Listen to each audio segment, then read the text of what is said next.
Okay, good evening. We'll start.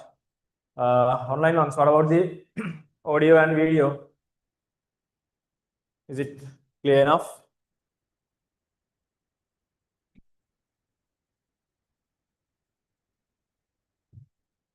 I will also check from my end. Oh, it's fine, right?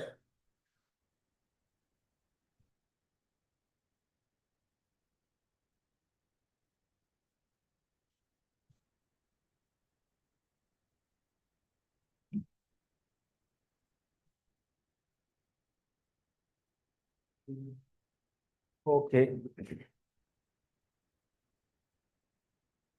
Right. Since still it seems others are joining, let's wait for like 2 minutes and we'll start. We are in paper 8. Paper 8.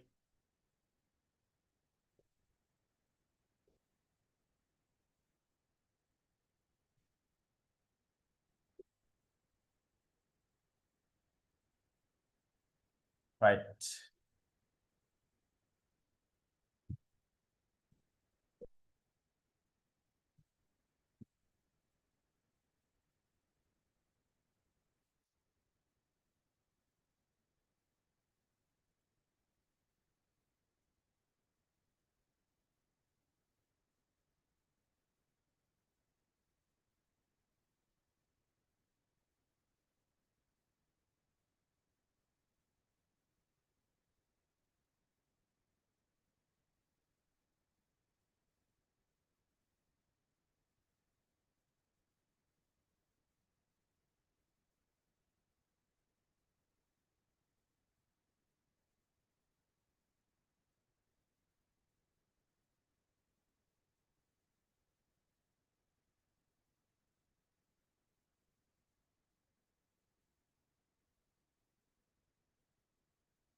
Okay, we'll start.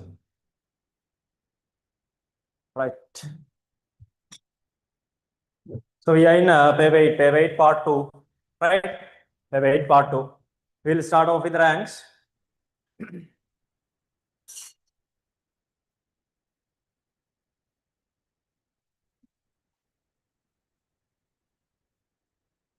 Right, listen. We'll start off with ranks. And here I'll be reading out the total mark out of 100, right? These are final mark for paper 8 out of 100 because in these ranks I have added the first one as well and giving you the final ranks, right? Otherwise, no point of giving the only second rank today when we have the finals, when we have the final marks, right? These are the final marks, right? So as an average, averages are high this time, right? 5, rank 5, Sanil Durnagar, Royal College, Colombo, 58 marks. These are out of 100, 58 marks. And 4, Minesi Ugara, Takshila Central College, 60 marks. Third place, Ranuti Vanyarachi, Takshila Central College, 61 marks.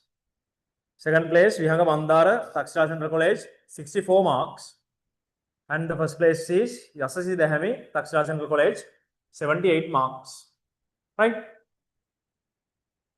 Now, with these marks, you can Now see where you fall as a grade. Now if you have, let's say, 60, 61, if you are 61, which means you are in a C, no?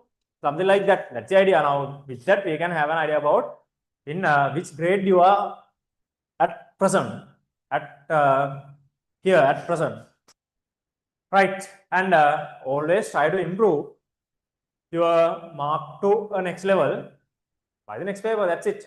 Now as I told you, this time this paper is a little bit easy, I mean comparatively easier to the last papers, last 2, 3, 4 papers we have discussed so far, right? Now it's a good thing that averages are higher this time. I think average was around 51 or something, the average, right? 51 average, again, that's a kind of a good value as an average. But then lowest value එක මම හිතන්නේ 22 it varies from 19 to 78. It varies from 19 to 78. The average is somewhere around 50. That is somewhere around 50. Right. Okay, then we'll go to the discussion. And some of the common mistakes that I want to say is, when you are writing answers for structured essays, always write to the point answers. Now, sometimes I have seen that even though we have covered the practical, we have done the practical in the class even, right? Sometimes you are writing something else to what is asked. Now, in such cases, no marks will be given in structured essays, right? In structured essays, that is very much critical, And the other common mistake is you are not mentioning logics in essay questions, right? If you are using a logic in the question, you have to mention that logic, right? That's yeah.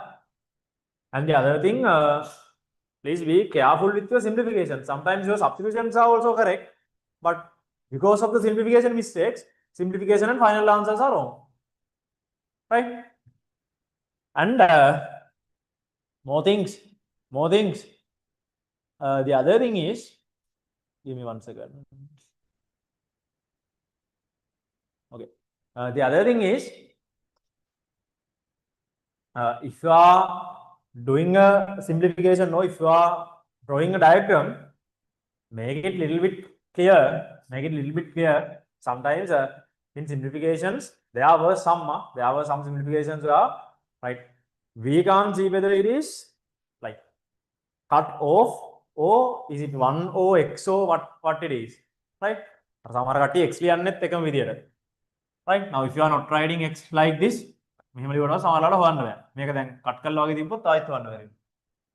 right? So likewise, be careful with your, be clear and neat with your simplifications as well, because now unlike this case, now here your papers are marked by 25 students, no? Right? Now that's not the exact scenario when it comes to A-level exam, right? That is marked by teachers. So in teachers, there can be kind of older ones, I mean aged ones, and middle-aged ones, or maybe younger ones as well, right? Especially if your paper is marked by kind of a old age teacher, right? Sometimes they might not notice everything that you have done, right? That's on us. That cost is on us. Therefore, make it clear.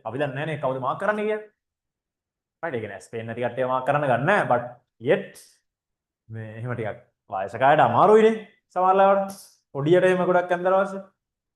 right? Those are like few common things. So as an overall, it was good, right? As an overall, it was good, right? Let's see. Go to question 1.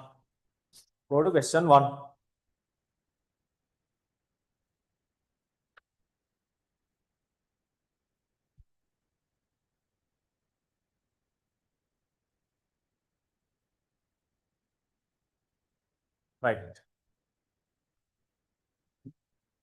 Okay. See, a student is required to determine the density of an A3 sheet of paper, 42 centimeters into 30 centimeters. that has been tightly rolled like a solid cylinder so that the layers are in contact with each other. For this purpose, the student is provided with the following instruments: a meter ruler, vernier caliper, least count is 0.05, a traveling microscope, micrometer, screw gauge, spirometer, triple beam balance, and a measuring cylinder. Right. When the roll is placed on the horizontal table, its length L is approximately 30 centimeters length. In order to measure the length accurately using a meter ruler, the student must take two readings, select the suitable auxiliary equipment, and draw a diagram in the space provided to show how it is used to measure L. Right. Now, as an experiment, this experiment is not something that you can find in the guide, in teacher's guide. So this is a creative one. Then you have to adjust your things, adjust yourself actually to the question, and use your knowledge from the experiments. I mean the common things and everything from the experiments, and you have to do the question. Right? Okay. Two readings using the meter ruler. Then if you have to measure something like this, a cylinder, right? Meter ruler can be kept like this below the cylinder and as auxiliary instruments. Auxiliary in the sense that is not given in the list that you can use, that you can take, you can consider from outside, auxiliary ones.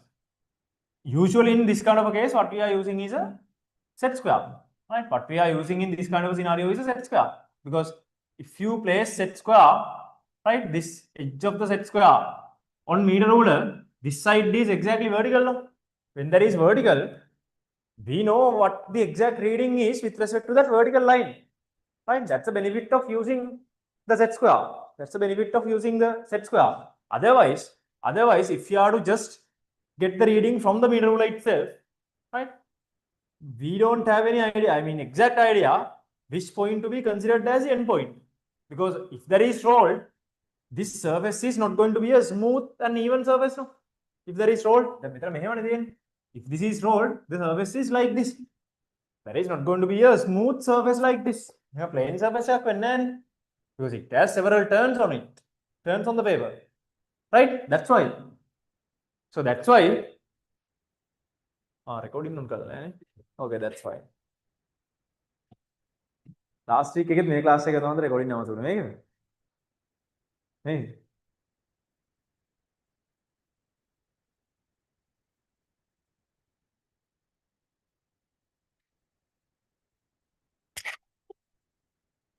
ඉතින් මේක උන්ටත් දෙම recording දාන්න නැතුවම මතක වෙනවා.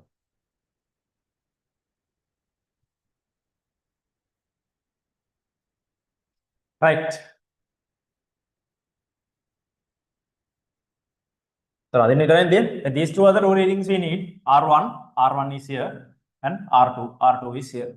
These two readings, and difference between these two is the length, right? And the same thing is used. I mean set squares. Same thing is used when we are taking readings in vector parallelogram as well. ඒකෙත් ඕකම තියෙනවා. හරිද? හරි experiments කරද්දී කතා කරා. Vector parallelogram එකේ, because you are going to draw the vectors in the sense tension vectors using the string, no? Then to identify the string to the white sheet and the string, we are placing a in between white sheet and the string, we are placing a set square. Compare those things. Right, next one. B. Three readings obtained for the outer diameter D1 of the roll are outer diameter. Right, 1, 2. Outer diameter D1 of the roll are 3.350. Right, average simple. Average is 3.350 plus 3.330 plus 3.34 over 2, over 3. Then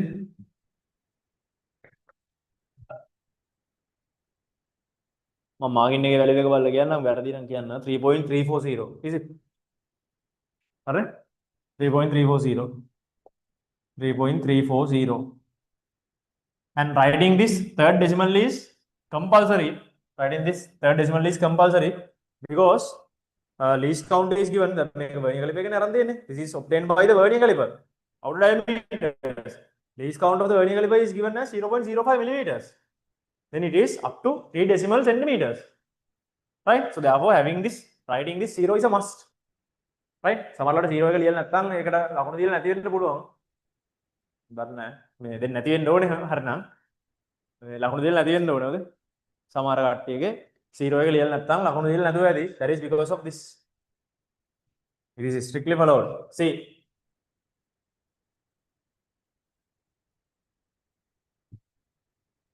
The diameter of the inner hole D2 of the roll is just large enough to insert a pen tube. State a suitable measuring instrument to measure D2. Diameter of the inner hole. Internal diameter of vernier caliper.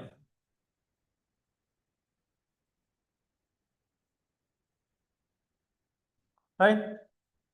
Second one, draw diagram showing the positions where readings should be taken in order to find D2 accurately. Draw diagram showing the positions where the readings should be taken in order to find. Sorry. Make it in. Sorry, wait.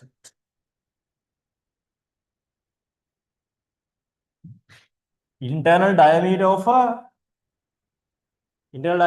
the rolled paper. No? So, make a traveling microscope use can make a list again. All right.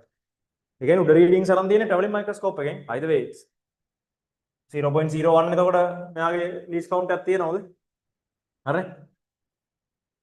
Traveling microscope. What is the other most unique reading of a traveling microscope? Rubber tubes. Now, since this paper tube is also like a rubber tube, it is compressible, right? It changes shape, right? Even if we touch using vernier caliper or micrometer screw gauge, it changes shape, right? That's why we can use only the traveling microscope. Because we are keeping the traveling microscope at a distance and focusing to the points only, right? Second day, I think draw diagram showing the positions where the readings should be taken in order to find D2 accurately. Right. So if we are taking readings of a tube, this is what we do usually. Right.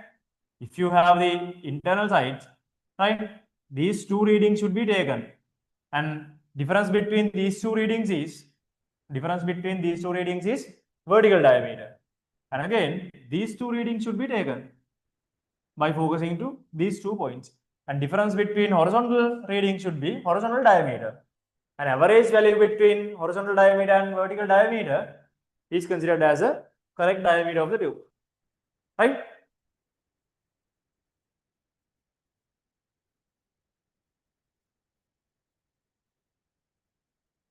State the reason for taking 2 readings for D2 as mentioned above. Reason to taking 2 readings and getting the average, no? Right? Always our random errors will be minimized when we take two or more readings and getting the average. And especially when it comes to this kind of a tube, its cross section cannot be like 100% even or 100% uniform. That's papers. Paper practically roll. Can we expect a 100% perfect surface here? No. Right? So that's why. So if we can get more than 2 readings even, that is going to increase accuracy. Right? Okay, write down for that one.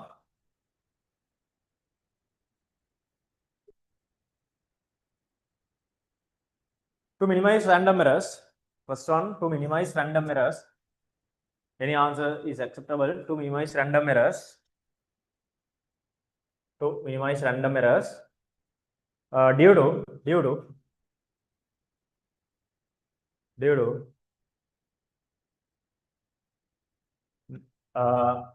non-uniformity, due to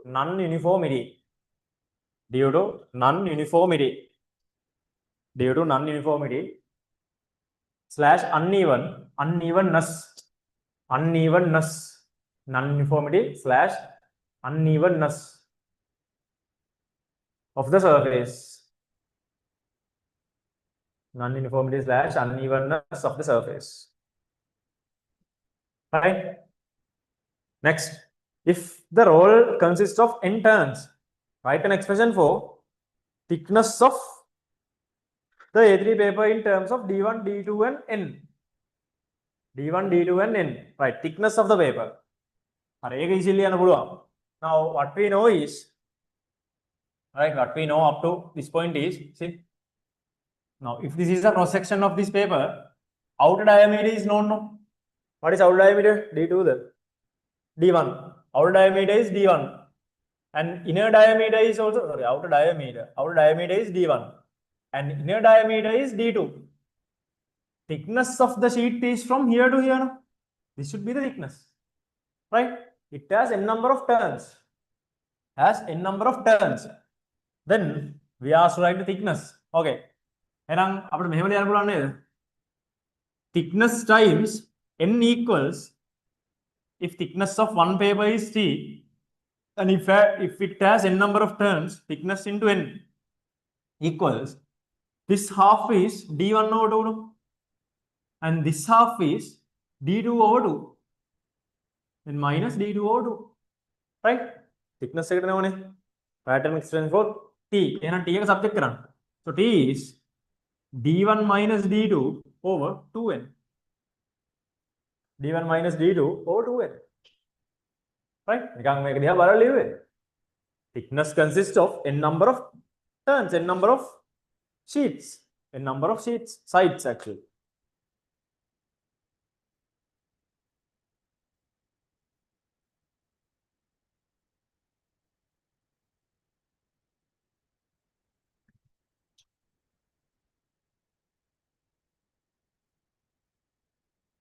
Right, next one.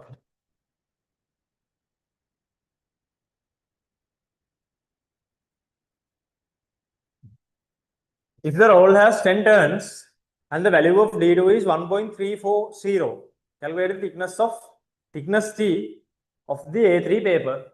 Thickness T of the A3 paper. Right, D1, D2 are known.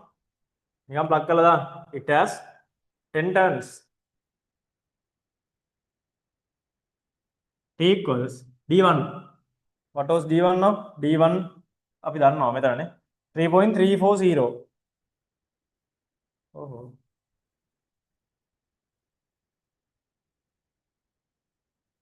D1 की आपने value कर दी. What about D1?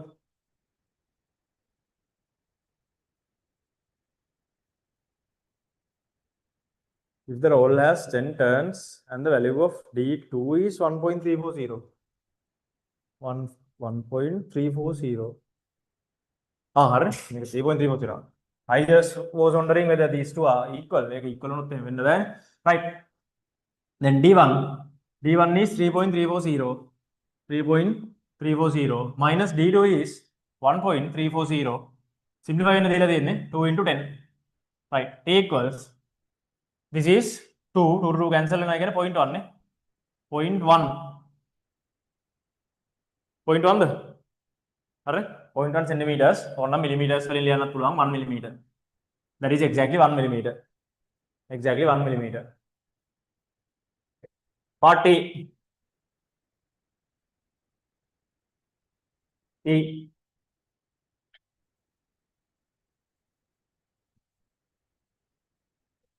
To measure the thickness T of the paper, the student partially unroll the small portion of the roll as shown in figure 2. The zero error of the micrometer screw gauge use was 0.03 millimeters, and this value had to be added to the reading to obtain the correct measurement. Right? Had to be added means that has been a negative reading, negative error. That's a negative zero error. Draw the positions of the scales of the instrument corresponding to this error. Right. Then there should be a negative error of 0.03 millimeters of this micrometer screw gauge. So if you are drawing this, right? So in the zero error, if the zero error is 0.03, negative zero error comes as total minus coincident number of divisions. No? Then this should be 47. Then 47, then 46, 45. 45, 46, 47, 48, 49, 50, like this. Right? This is how it should be. This is how it should be. Draw the positions of scales of the instrument corresponding to this error. And exactly 47th division should be coincided. If the error is 0.03, right? Negative 0 error is calculated as total minus coincided number of divisions. Then it should be 50 minus 47. F. When the mass of the roll was measured using a 4-beam balance, the readings were first beam 0 grams, second beam 10 grams, third beam 2 grams, and fourth beam 0.6 grams. Find the percentage error of the measurement. Okay, first get the reading, right? In triple beam balances and 4-beam balances, right? Always reading is given by the addition of these weights here, addition of the weights. Then first one is 0, no point. Then 10 plus, second one 2 plus 0.6, that is 12.6, 12.6 grams. And the percentage error is asked, don't no need calculations, right? Percentage error is least count over reading into 100%. Least count of the instrument is, right, 4-beam balance 0.01 grams. 0.01 grams. So now fourth beam make balance because it is given as 0.60, no? Right? So otherwise you should know triple beam balance again 0.1 grams, 4-beam balance again 0.01 grams. In triple beam balance, least count is 0.1 grams. Triple beam balance. In a 4-beam balance, 0.01 grams. Right? In general knowledge also, you should know L is, reading is 12.6 grams into 100%. No need to simplify. This is it.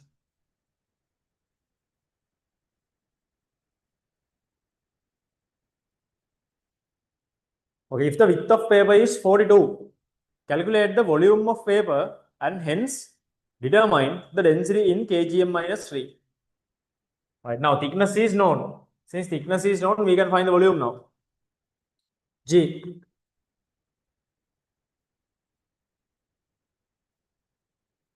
If the width of paper is 42 centimeters, calculate the volume.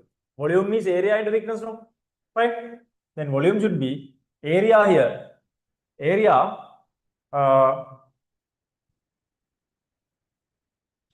length length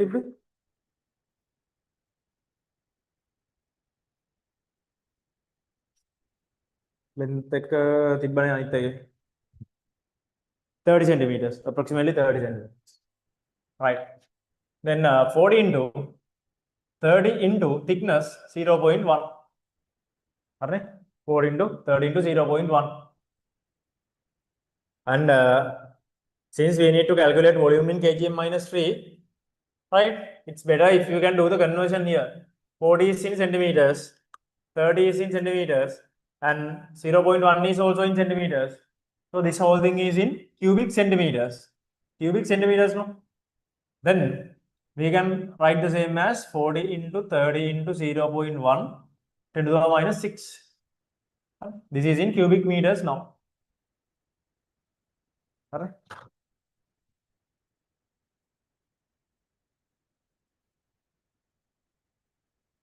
42. Oh, sorry. 42. 42. 42. 42. 42. Calculate the volume. Calculate the volume. Then this is 42 into 3 again 126. 126. Then 126. 126. 10 0 1 cancel into 10 to the minus 6 cubic meters. If you have kept this in centimeters also, that is fine for this step. H.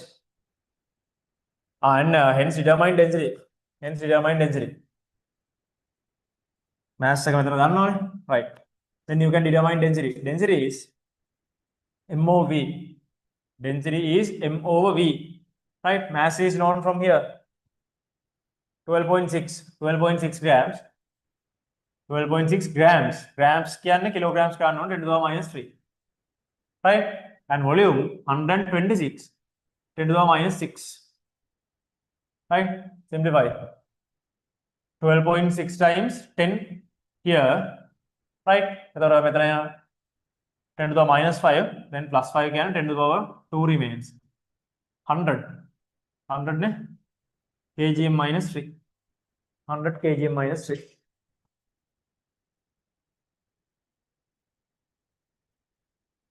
H. In commerce, the thickness of paper is expressed in GSM, grams per square meter. Right? You should know this.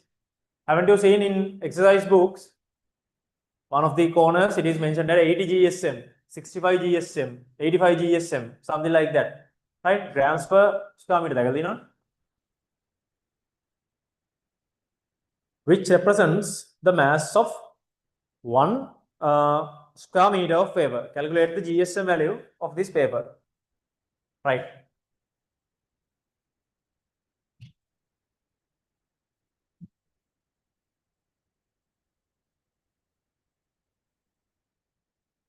Right. What you have to know is given GSM.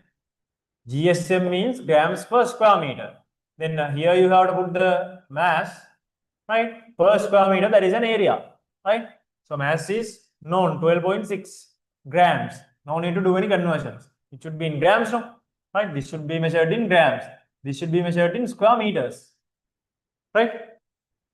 Area is 42 times 30. 42 times 30. 42 times 30. Now this is in square centimeters.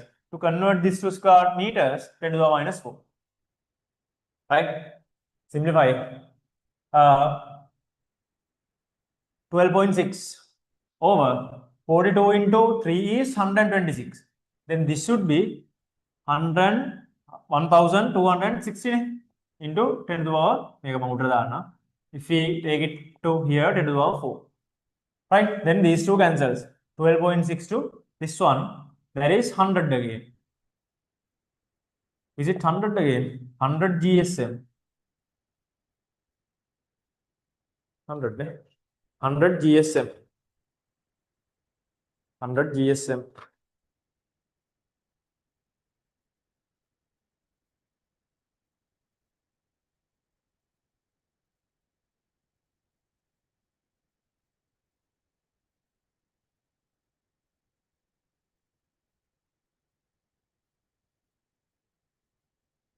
Write down if anything.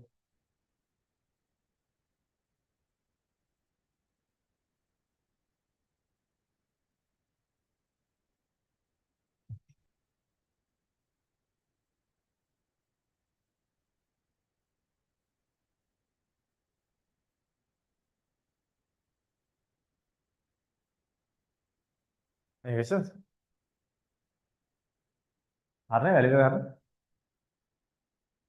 Okay, go to question.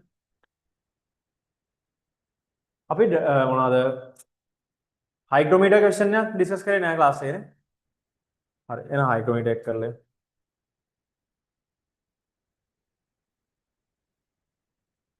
go to question 3 hygrometers. We have discussed this experiment in mechanics seminar, mechanics practical seminar, right? Hygrometer. Okay.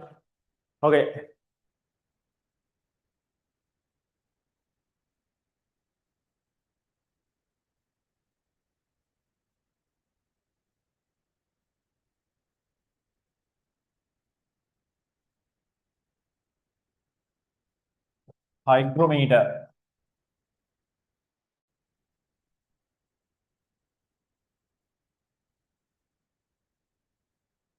Okay, before jumping into the question, tell me to which purpose we are using hygrometers? What's the purpose of using hygrometer? What's the purpose of using hygrometer? It's given in the question.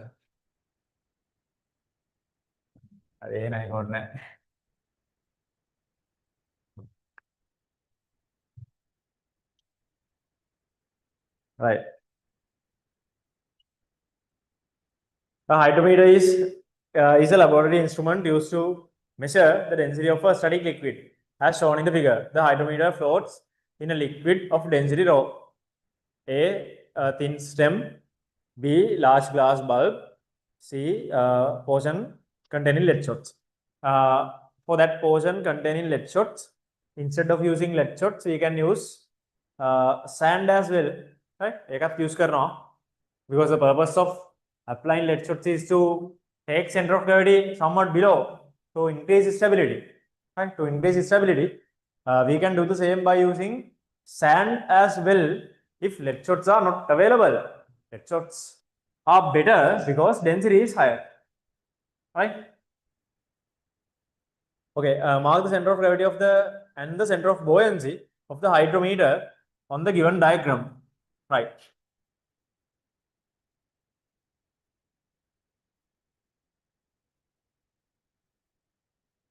Right. When lead shots are put here, right?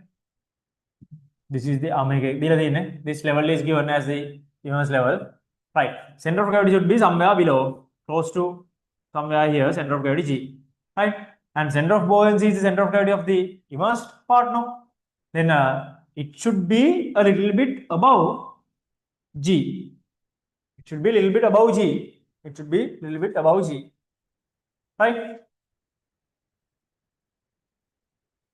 Mark the right.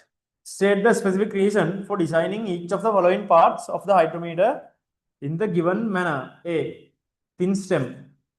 When the stem is thin, we have something called sensitivity for any kind of a instrument, right? Sensitivity. Sensitivity means how our instrument responds to a given, say, small values, a given value, divisional value, something like this. Now, let's say in meter ruler, least count is 1 millimeter now. Then sensitivity of meter ruler is also 1 millimeter, right? 1 millimeter. And say traveling microscope 0.01. Now here we have divisions of 0.01. In a meter ruler we have divisions of 1 millimeter, but here we have 0.01 divisions, right? Now even for a small change of the value, right? Even for a very small change of the value, if this shows a reading, if this gives a reading, that is higher the sensitivity, right? අපි පොඩි impact එකක් කරත් value එක ගොඩක් වෙනස් වෙනවා නම් value එක වෙනස් වෙනවා නම් ගොඩක් වෙනස් වෙනවා නම් ඇත්තටම that is a higher sensitivity, that is a higher sensitivity, right? Even for a small change of the reading, if our scale changes considerably, there is a higher sensitivity, right? පොඩි change එකකටත් අපේ scale එක හොඳට වෙනස් වෙන්න ඕනේ. පොඩි change එකක් කරත් scale එක වෙනස් වෙන්න ඕනේ. Now here what is happening is, now when additional masses are added, upthrust changes. No, upthrust changes means mass changes. When mass changes, weight changes. When weight changes, upthrust changes. When upthrust changes, upthrust is 0g, right? When the stem is smaller, to get the same V, or to have the same V, it should immerse with a considerable height. නැත්නම් දැන් මේක ගොඩක් tick වුණා නම් එකම volume එකක් එන්න මෙයාට පොඩ්ඩයිනේ මෙයා වෙන්න ඕනේ because v equals h නෝ කෙලින්ම නිකන් මේක යූස් කළා මම මේ කියනවා දැන් v equals h. Now for a given value of v, when area decreases, h increases. When h increases, sensitivity of our instrument increases. ඒක ගොඩක් sensitive. ඒ කියන්නේ අපි පොඩි change එකක් කරත් මේකටත් ගාලා විතර වෙනස් වෙනවා. හරි නැත්නම් දැන් මේක මේ වගේම thick එකට හදලා තිබ්බනම් අපි පොඩි change එකක් කරා කියලා ඉතින් අරක thick නිසා ලොකු ඒරියා එකක් තියෙනවනේ. ඒතර ගොඩක් උඩ පහළ යන්න පොඩි චේන්ජ් එකක් තමයි වෙන්නේ. ඒතර ඒක ඇත්තට සෙන්සිටිව් නෑ. Right? So first one, state the specific reason for designing each part. Okay, then for A it should be to increase sensitivity. To increase sensitivity. To increase sensitivity. To increase sensitivity. B, large glass bulb. Large glass bulb. From the glass bulb, the upthrust is created. Right? From the glass bulb, upthrust is created.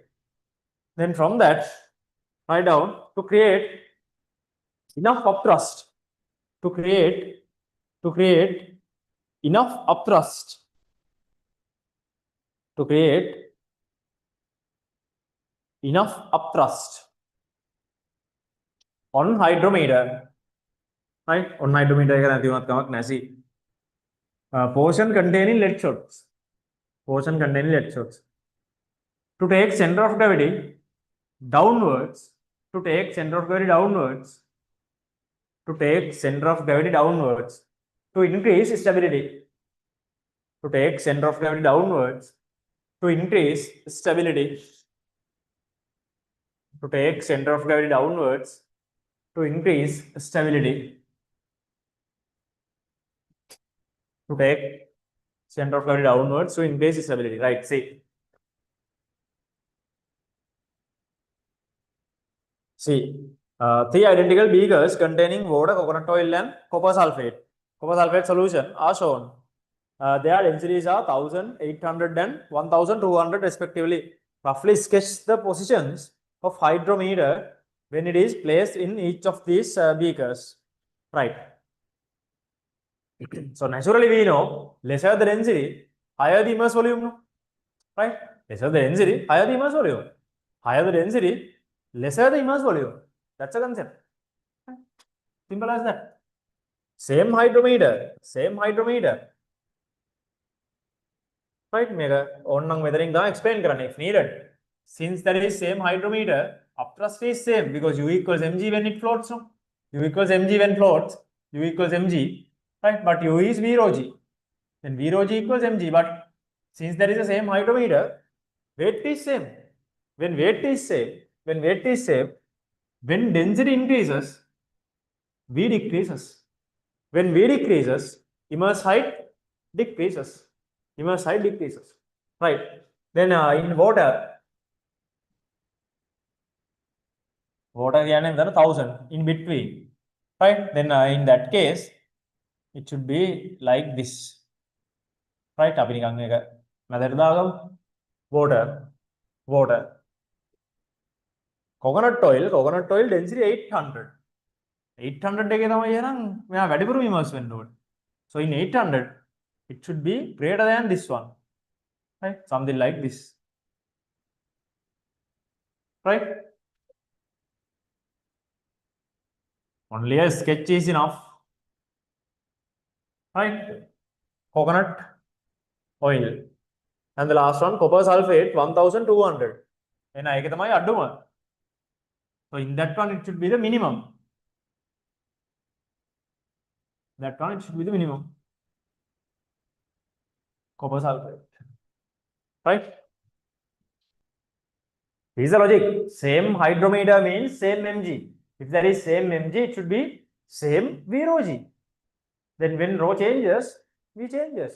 Simply V and rho are inverse. Right? Now from here you can say V and rho are inverse. They are inversely proportional. V and rho are inversely proportional. Right. D.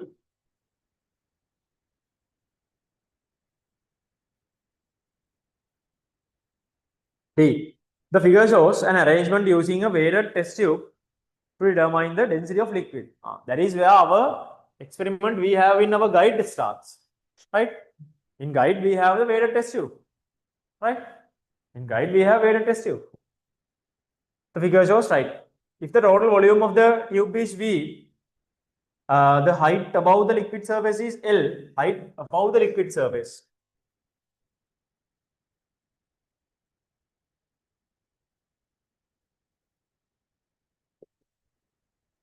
Additional masses are also added. This is given as A. And liquid surface is somewhere here, height above the liquid surface is L. L and external cross-sectional area is A. Write an expression for the submerged volume in terms of V, A and L. If the total volume is V, right, then submerged volume is V minus AL. Total volume minus this part. Submerged part means here submerged then V minus AL. Second one.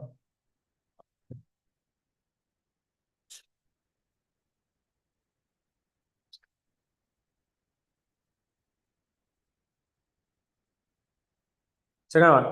If the mass of empty test tube is capital M, the density of liquid is rho. The acceleration due to gravity g and the additional mass placed inside the tube is simple M.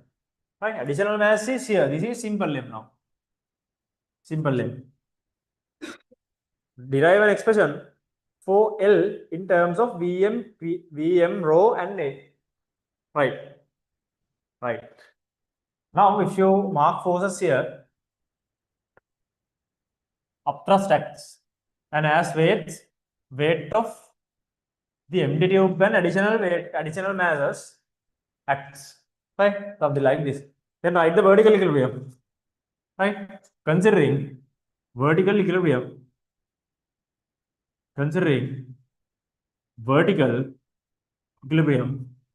vertically upwards forces equals vertical downwards. Vertically upwards, we have only U. Downwards, capital M plus simple M G. U is V rho G. V here is immersed volume. Right? Immersed volume is found here. V minus AL. Right? Since U equals V rho G. V is immersed volume. V minus AL. Rho is given. Rho G equals M plus M G. G cancels. Right? Derive an expression for L. Then writing the expression is enough. No need to subject L. This is enough. Derive an expression for L. Yeah, subject karan rho equals M plus M. Right? Subject kala dibat kawan because in the next one we have to rearrange. Right? Next again rearrange ka no ne.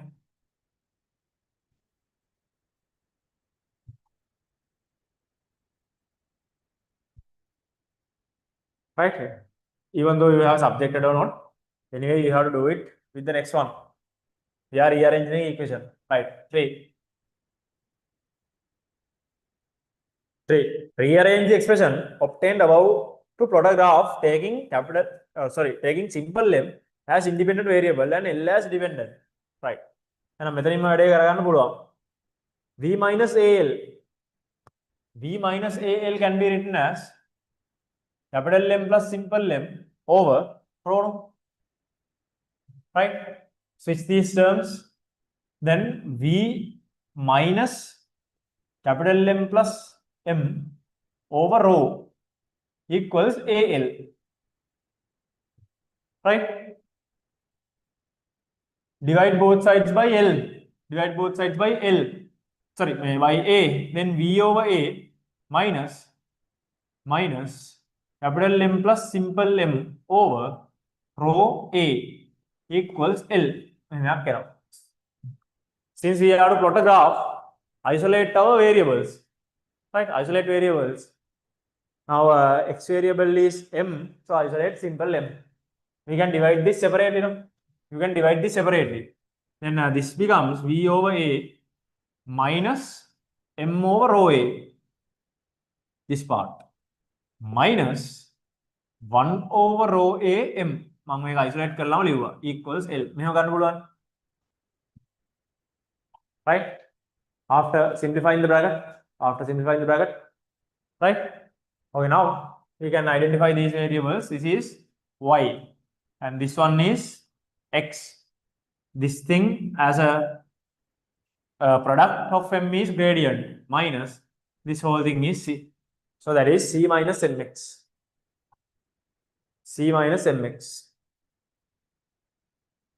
Right? Then පහල graph එක දීලා තියෙන අතරින් ඕන අපිට verify කරගන්න පුළුවන්. The given graph is also C minus Mx or no? Minus Mx plus C, yeah? C minus Mx means minus Mx plus C. That is minus Mx plus C. Right.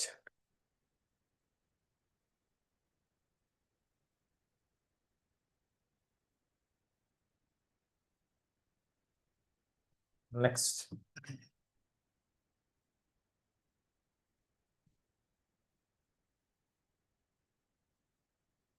Briefly describe the procedure used to obtain readings in the experiment, in this experiment. Right. Now our independent variable is m. Right? Which means you are going to change simple m. No? How to change simple m? How to change simple m? Simple m means that's the additional mass. Then by adding additional mass, you can change simple m. When simple m changes from the other side, L changes accordingly. Right? Then we have to have few weights like maybe of 5 grams or 10 grams or something like that. Identical ones. And 5 by 5, if you have 5 gram weights, 5 by 5, you can increase that. If you have 10 gram weights, 10 by 10, you can increase that. Right? Write down this way. Briefly describe the procedure to obtain readings in the experiment. Right. Write down this way.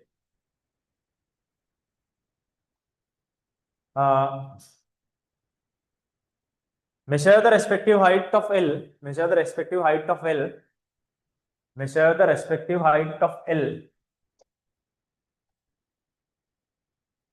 Measure the respective height of L. Measure the respective height of L by adding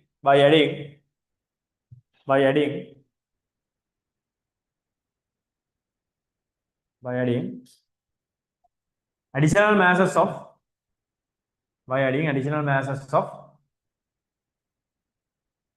5 grams, additional masses of 5 grams slash 10 grams. Right? Small masses තමයි ගන්න ඕනේ. That's why we say 5 or 10. Right? Okay, next. The following graph was plotted using the data obtained in the experiment. Select two more suitable points on the graph and calculate the gradient. Right. So when you are choosing points, I have explained these things before. When you are choosing points, you have to choose 2 points as it is exactly going through this, something like this, like these ones. When you choose points from the grids, right? So this is how your point should be. Exact intersection එකක් තියෙන point එකක්ම ගන්න ඕනේ. Right?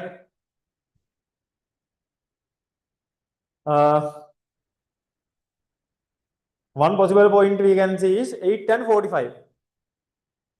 Right? 8, 10, 45. 8, 10, 45. On the barn points. So one possible point, you have to mark it. You have to mark it. Select two more suitable points. Selecting means you have to mark it on the graph. Right?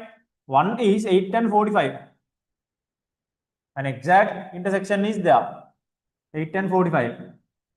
And then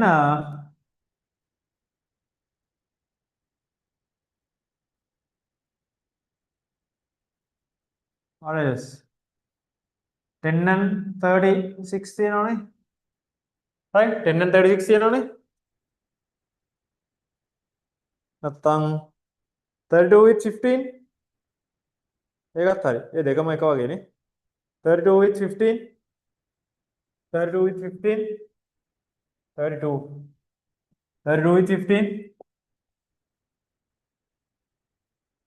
And if you have chosen any two acceptable points, you will get the same answer and marks will be given. Marks will be given. If there are changes with respect to these values, usually when this kind of a part is marked, a small range is considered for the mark. Correct? Again, then select කරගන්න point එකත් එක්ක මේකේ පොඩි variation එකක් එහෙම එනවා. ඒකෝට දැන් හැමෝටම exactly same value එකක් එන්නේ නැහැ. ඒතර පොඩි range එකක් consider කරනවා. Right? Okay. And calculate the gradient. හරි. මම මේ දෙන් gradient එක calculate කරනවා. Gradient is say m dash කියලා ගමු because we have another m there. Gradient is delta y over delta x. Delta y over delta x. Delta y here is 45 minus 15. 45 minus 15. Delta x 32 minus 8.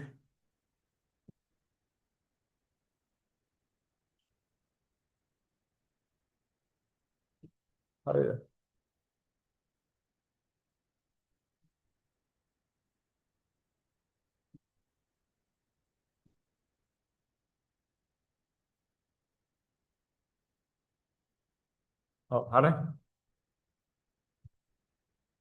ඕන negative value එක යන්නත් පුළුවන්. Since we know that this is a negative gradient, I subtracted the low value from the higher value. Otherwise, if you subtract the other way, you will get the negative. Negative එක ඕනනම් ගන්නත් පුළුවන් මද? That's up to you. හරි. ඕනනම් negative එකක් කියලා දන්නවනේ that's already known no. ආයි ඕන ලියන්න ඕනේ නැහැ. Because there is a minus mx. For sure we know it. හරි. ඕන ලියන්න දෙන්නත් පුළුවන්. නැත්නම් මේ විදිහට මේ කරන්න 45 minus 15 8 minus 32. Right? Negative එකත් එක්කම එනවා. Then this is 30 over 8 minus 32 again 24 නේ. හරි. 30 over 24 කියන්නේ කීයද? By 2 it cancels 15 no 12. 2 නෙමෙයි කියන්නේ මේක cancel වෙනවා by 3. By 3.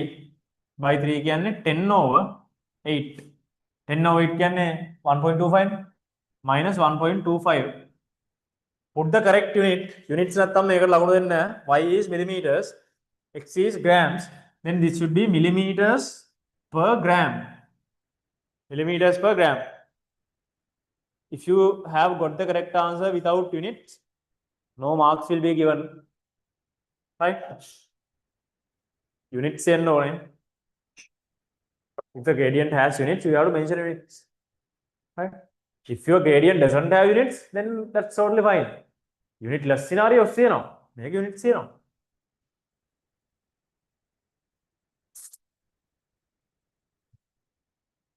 Okay, if the external cross-sectional area of the test tube is 10 square centimeters, calculate the density of liquid used. Calculate the density of liquid used. Right. We know gradient of the graph is 1 over OA. Second one.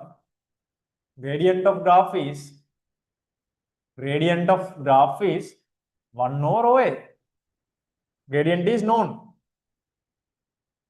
Density is 1, right? Then gradient is 1.25.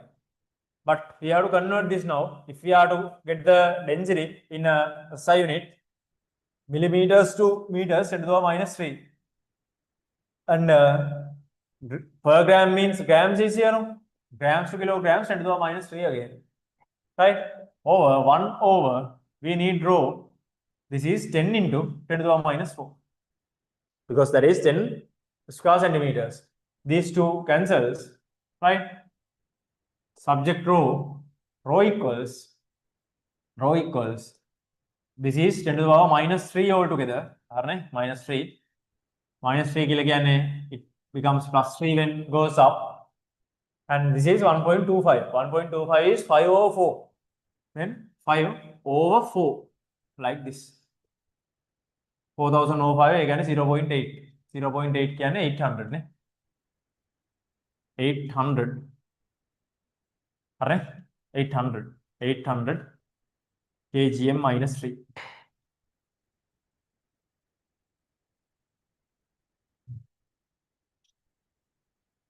This is a scale of a hydrometer graduated from top to bottom or bottom to top. හරි ඒක අපි කලිනුත් explain කරා. Higher the density, lower the mass volume, no? Lower the mass height. හරි ඒක අපි logic එක දන්නවා දැන්. If this is the hydrometer, right? Higher the density, it immersed, it sinks comparatively low, which means higher value should be here, isn't it? If the density is less, it drones a higher value compared to this value, right? Or it sinks, it immersed. Then low value should be somewhere here. Low densities, low densities තියෙන මේ පැත්තේ. High densities තියෙන මේ පැත්තේ. හරිනේ? Then it is hydrometer graduated from top to bottom or bottom to top. Then top to bottom. හරිනේ? Top to bottom. Is the scale of a hydrometer is linear?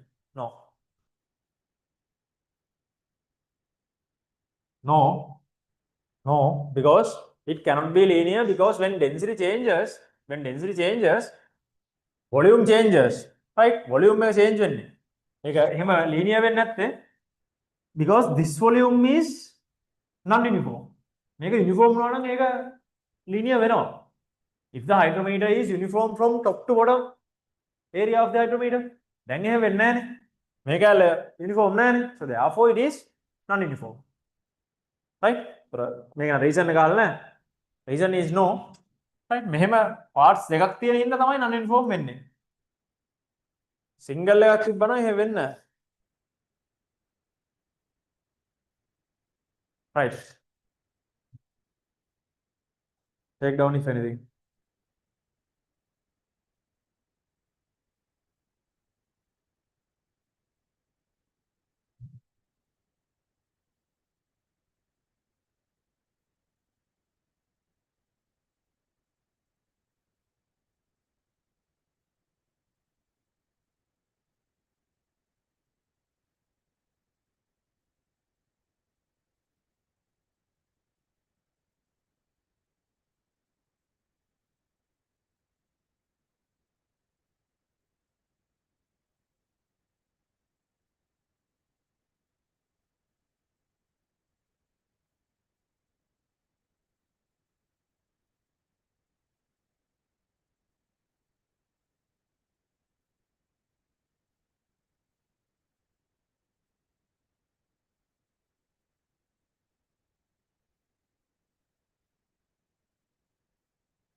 Right.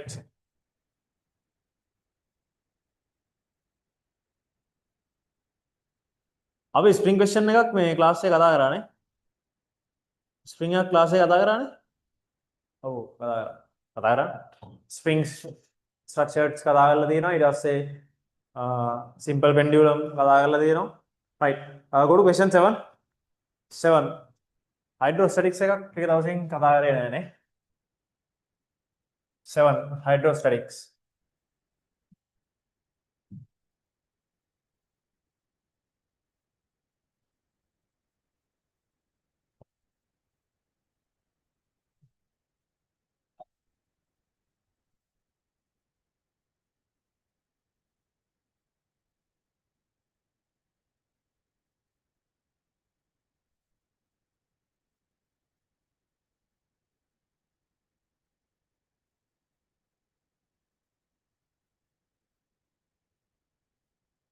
Okay, 7. 7A.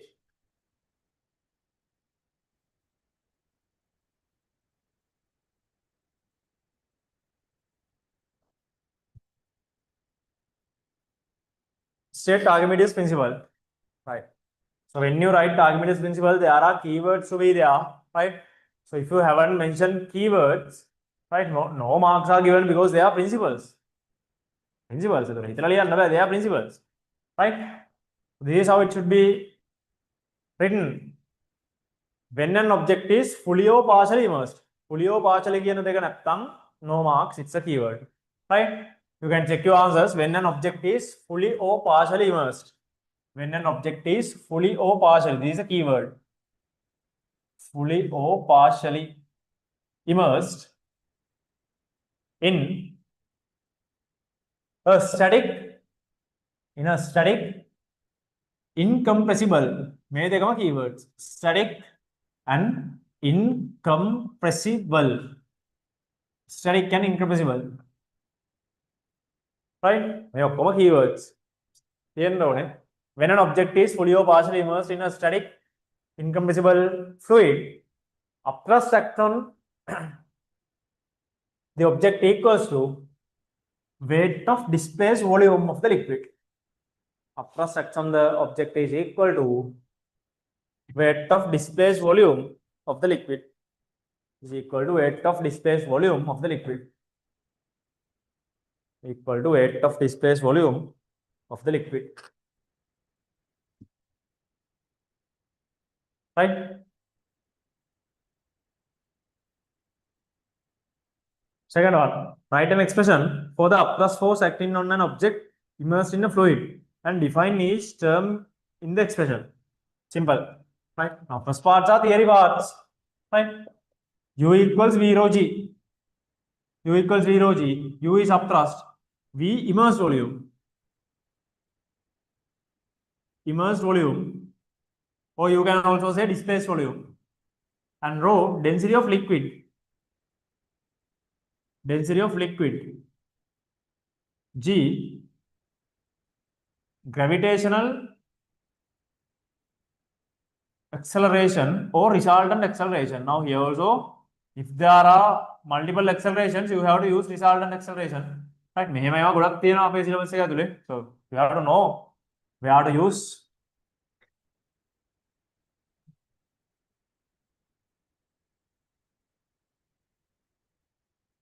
gravitational acceleration or resultant acceleration. See, briefly explain how the upthrust force acts on an immersed object. Right? Formation or the formation or the initiation of the upthrust. Upthrust is in the proof we discussed this. Upthrust is the no need to draw this. This is only for the explanation. Right? Upthrust is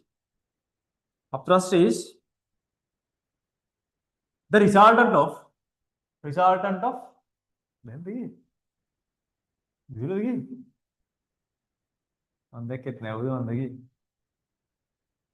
right. So this is the resultant of all vertical forces act on plane surfaces. Right? Upthrust is the resultant of forces act on plane surfaces. Right? That is how upthrust forms. Right? Write down. Briefly explain how upthrust acts on the immersed object. Upthrust is the resultant force of upthrust is the resultant force of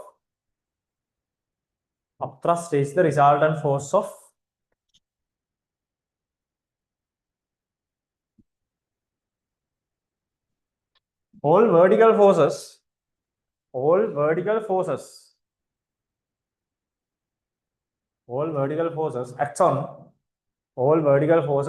act on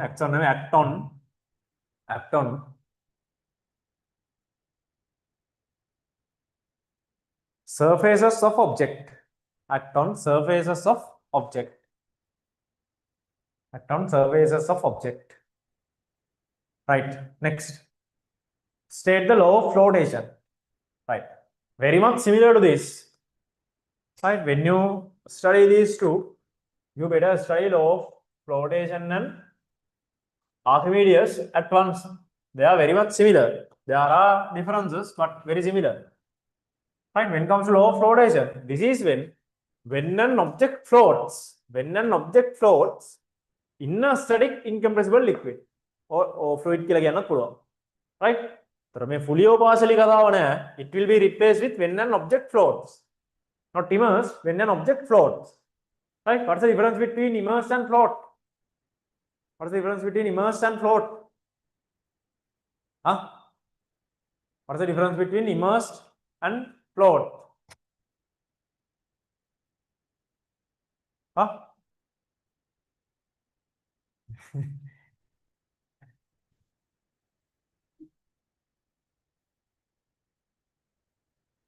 Immersed it's not natural. That's the thing. Immersed natural name. Now, even if you dip something in water, that is also immersed. If you dip something, that's also immersed. That is not natural. Floating means it floats naturally without going downwards or upwards. Now, even if the object accelerates through the fluid, that is immersed.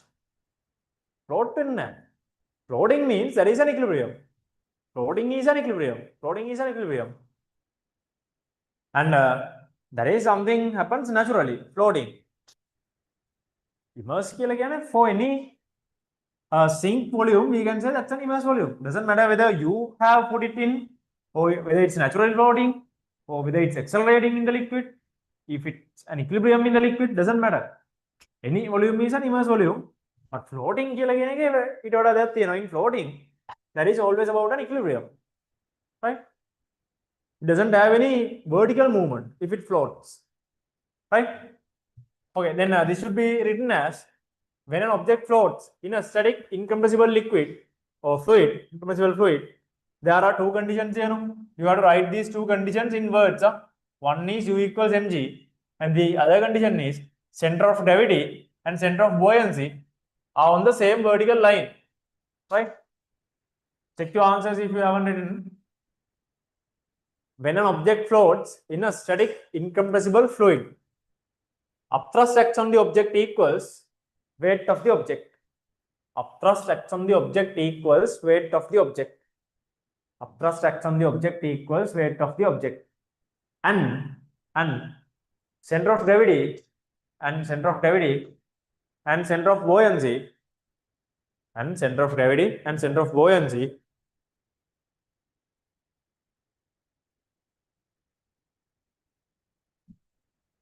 are on same vertical line. Center of gravity and center of buoyancy are on same vertical line. Center of gravity and center of buoyancy are on same vertical line. Right. B. So now only we are swiftly moving towards a calculation. Right. So usually this is how the flow of an essay question is. Right. First your theory knowledge will be checked, and then gradually you are taking to the calculation. Right. B. Right. Let me start here.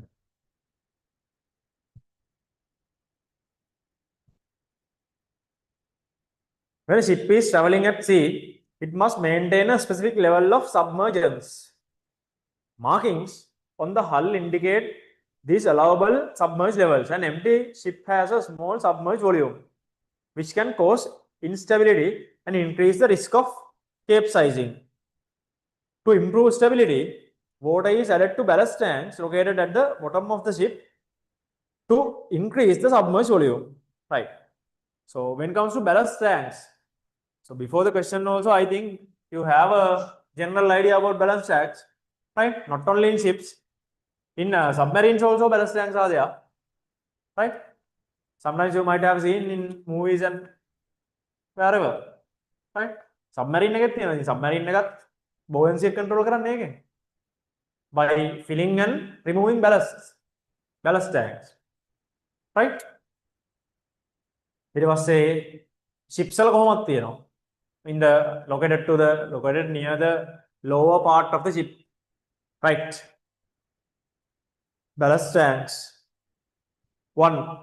Consider an empty ship of mass 50,000 kilograms. The ship must maintain a submerged volume of 250 cubic meters while traveling in seawater of density 1000.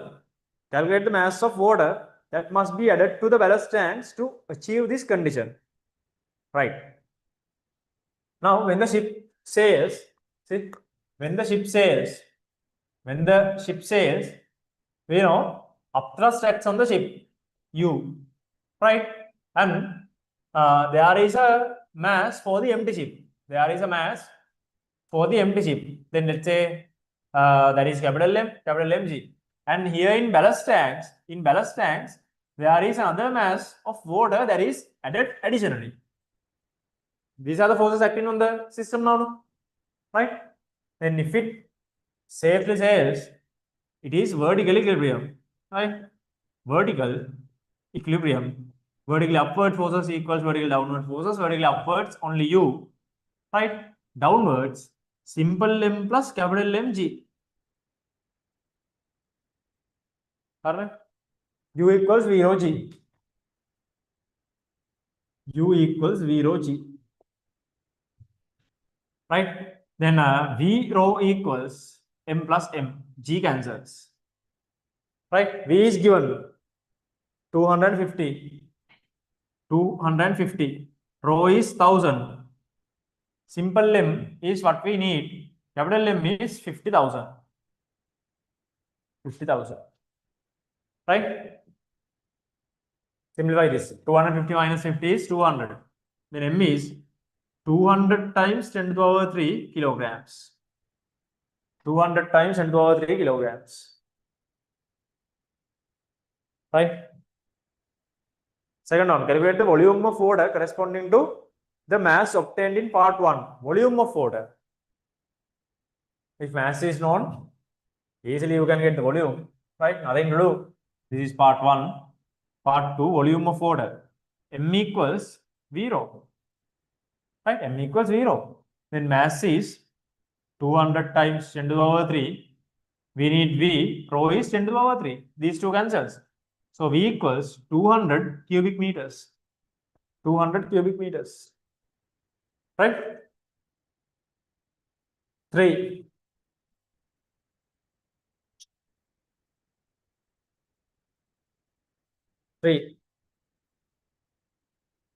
Calculate the total weight of ship after adding this water. Just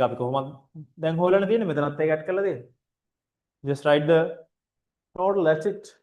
Calculate the total volume of, calculate the total weight of ship after adding this water. Total weight is M plus mg. Capital M plus simple m g. Right? Capital M was 50,000. 50. And simple m 200. 10 to the power 3. G. Right? This is 250 10 to the power 4 newtons. 250 10 to the power 4 newtons.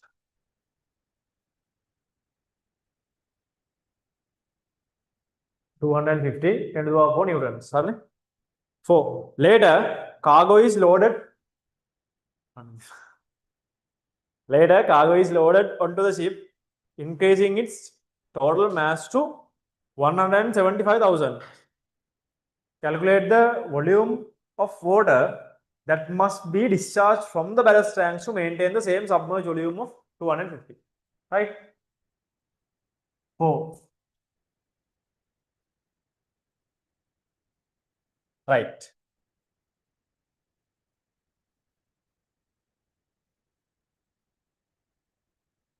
Additional cargo is loaded. Right. Now, if needed, listen, if needed, if you can see a change of upthrust with the change of mass in an upthrust question, right? Additional other right? If you can see the change of mass and change of upthrust, directly we can apply delta U equations. Right? In class I discussed. Right? Delta U equations apply as U equals mg, delta U equals delta mg. Delta U equals delta mg. If we have a change, decrease increase it's a change. Make a change of mass. Change of mass is 1,000. Sorry, 175,000. 175,000. Right? Change of mass is 175,000. Then delta U can be expanded as delta V rho G. Delta V rho G equals delta mg. G cancels.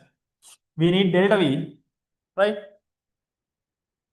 Water that must be calculate the volume. Delta V delta V 10 to the power 3, 175, 10 to the power 3. Right? So delta V should be 175 cubic meters. 175 cubic meters.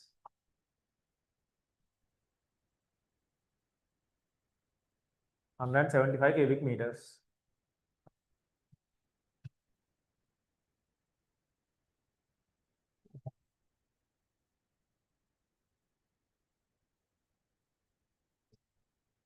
Write down in red somewhere here. Write down with a red pen somewhere here. Write down in red somewhere around the calculation.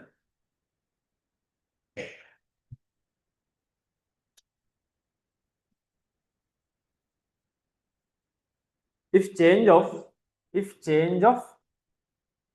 weight is given, if change of weight is given, if change of weight is given,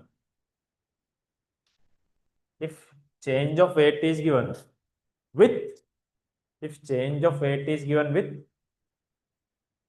a change of upthrust, with a change of upthrust, with a change of upthrust,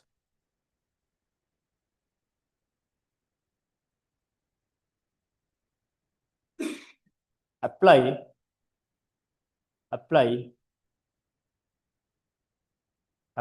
delta u equations, apply delta u equations, delta u equations at once, apply delta u equations at once.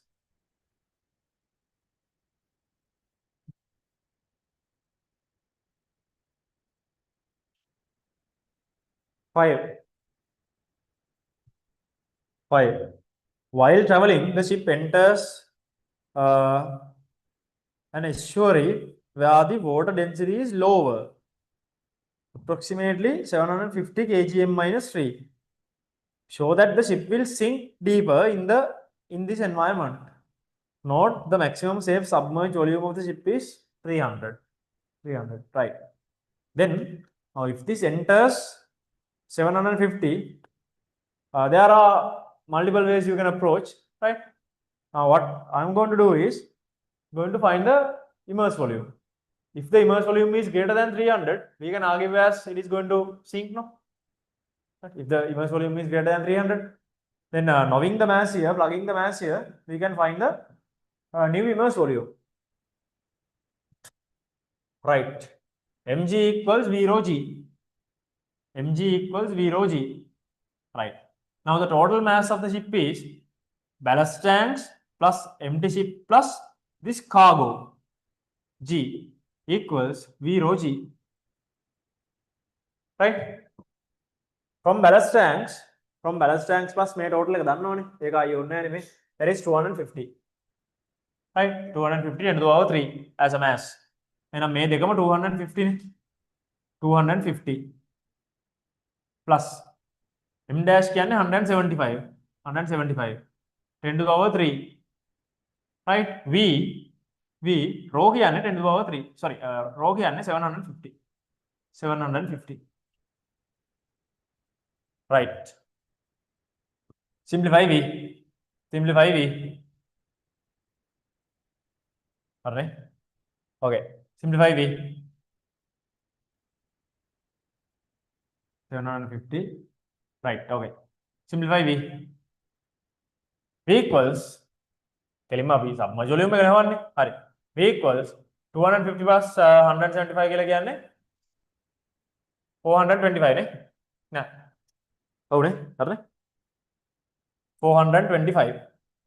So this is 425 10 to the power 3 over 750. More than value.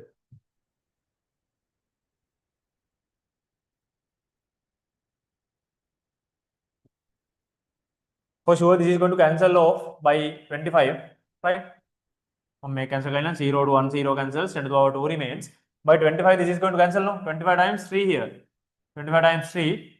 This is 25 times 4, 16, 17. 17.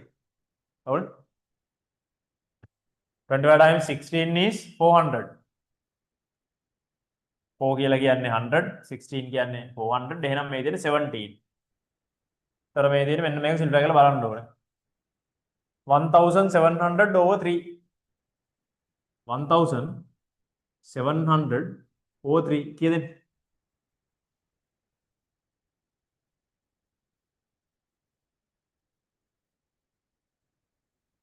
Check these values. Simplify කරලා බලන්න.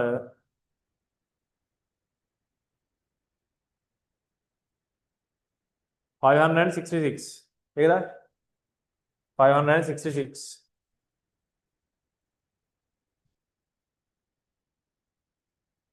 This is 566 cubic meters. 566. Now we can argue as it is going to sink because maximum safe immersed volume is 300. That is only 300.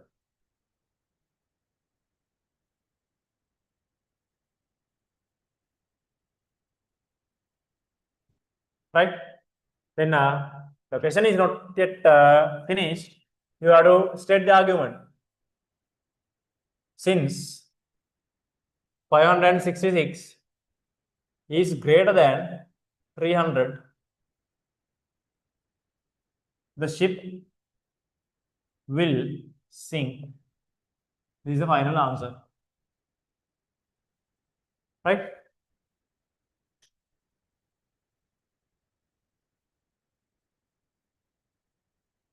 Six.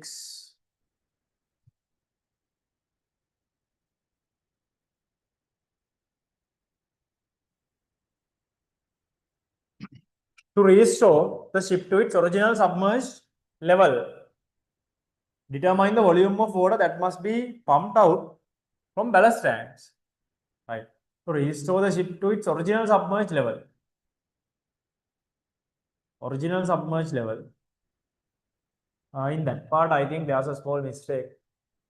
250 How did you consider? 300 to consider 250. To restore the ship to original submerged level. මම ඒක 300 වල හදන්නම්. ඒක original කියන එකත් එක්ක පොඩක් confusion එකක් තියෙනවා හැබැයි. මේ 250 වල හැදුවොත් answer එකක් එන එකක් නැහැ. නෑ 250 වල answer එකක් එන්නේ නැහැ. 250 වෙද්දි මේ පැත්ත 250 mass එකකට තමයි counter balance උනේ.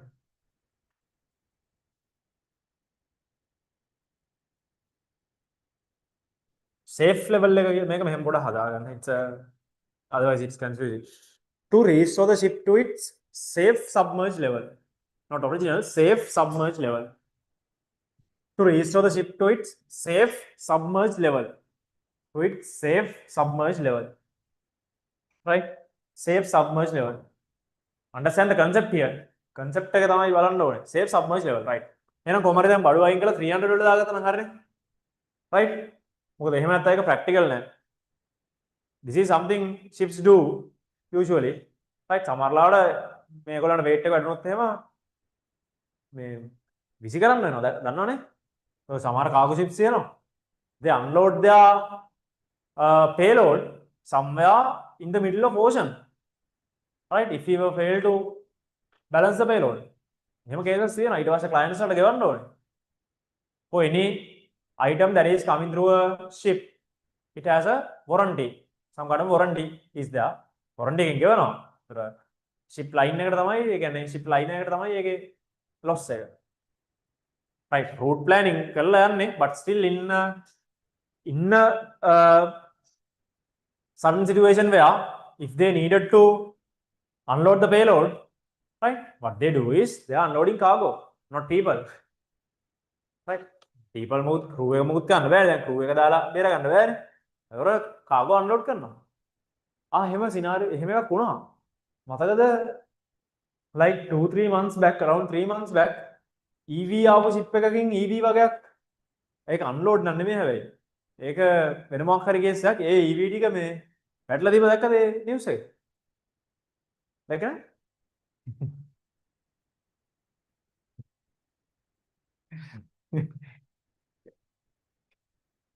අර පේපර් එක ගිහලා බලන්න ඩිජිටල් නම්බර් එක තියෙනවද?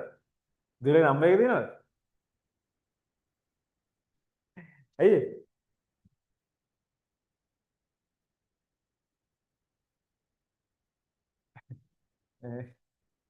ඩිජිටල් නම්බර් එක තියෙනවා කෝල් එකක්ද?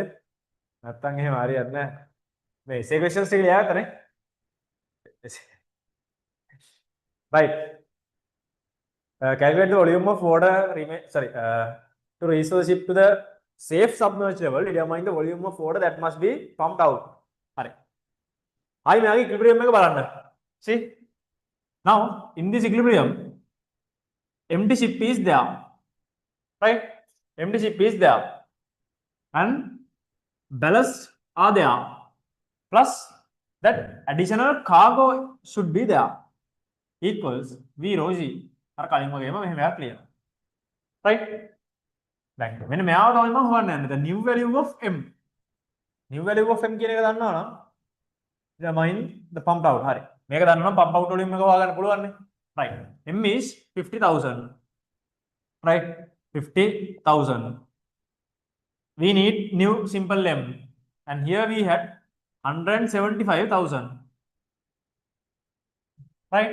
V is 300, and මේ අනිත් එකනේ 750, not 1000, 750. මෙන්න මෙහෙම values වගේක් එනවා, right? Simplify this. 50 plus 175 again 225, 10 to the power 3 plus m equals, මෙතනින් 10 to the power 3 එක අයින් කරන්නකො, 75 times 3 කියන්නේ ඒකත් මේක 225 times 10 to the power 3.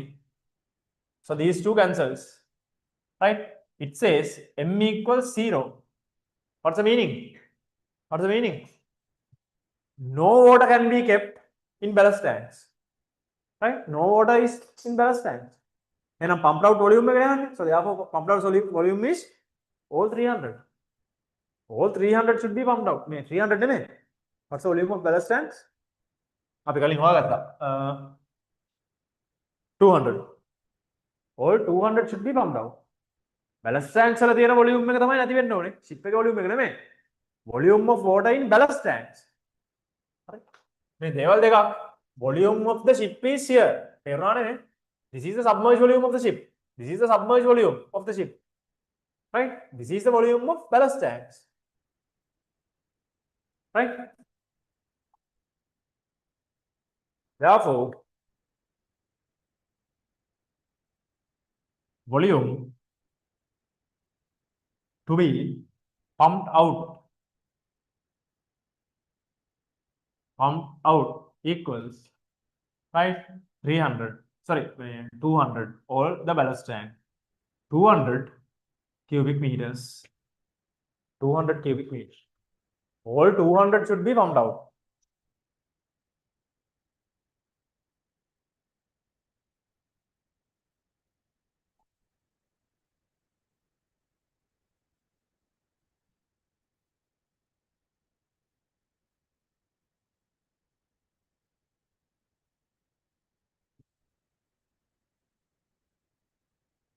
Seven.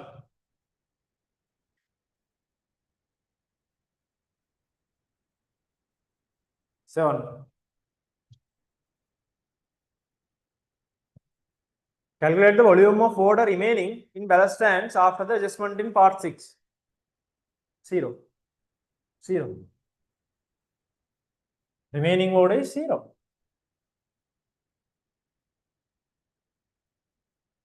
Eight. Suggest one alternative method to return the ship to its original submerged, again correct it as safe submerged level, not original, safe submerged level without pumping out water. What else can we do?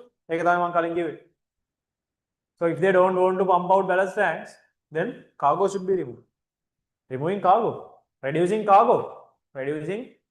weight of cargo, mass of cargo. That's the only alternative. When ballast tanks are pumped out, the risk is the ship becomes kind of unstable, because ballast tanks are at here somewhere. That is at the bottom, no? So therefore, ballast tanks helps taking center of gravity downwards of the ship, right? And it minimizes the swing of the ship. Like ship එක යද්දී අපි car එකක් යනවා වගේ නෙමෙයි යන්නේ. මෙහෙමනේ ship එක යන්නේ අර මුහුදේ යන්නේ. අපි යනවා වගේ යන්න බෑනේ. It is unlike, not like something on land, something on road. ship එකට කොහොමද naturally පොඩි මේකක් තියෙන බෝට් එකකට ගිහින් තියෙනවානේ. තේරෙනවද? ඒතර බෝට් එකේ යද්දී අපිට නිකන් මෙහෙම අර කිසිම movement එකක් නැතුව එහෙම යන්න බෑ.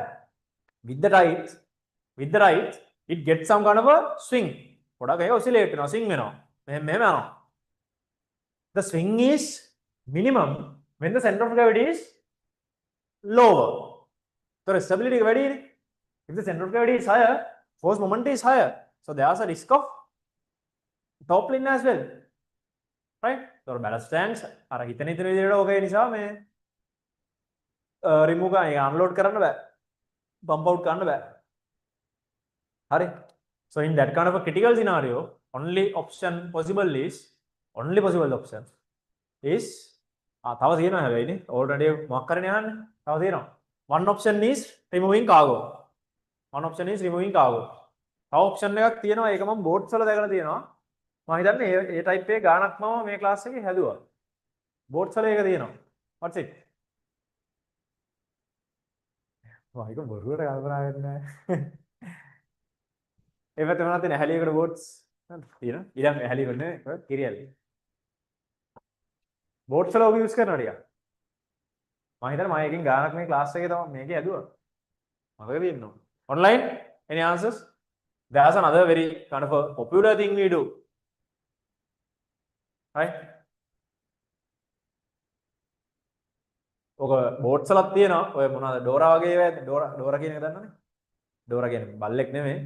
අර දන්නවද? Dora boards කියලා Dora මොකද ඒ කියන්නේ Dora දන්නවනේ නැද්ද? මාළු අල්ලන ඒවාට කියන්නේ Dora කියලා. ඒ කියන්නේ ඒක කැටගරි එකක් boards වල. ඔය නිවුස් වලට කියන්නේ හරිද? Right, anyway, මොනවද තියෙන්නේ?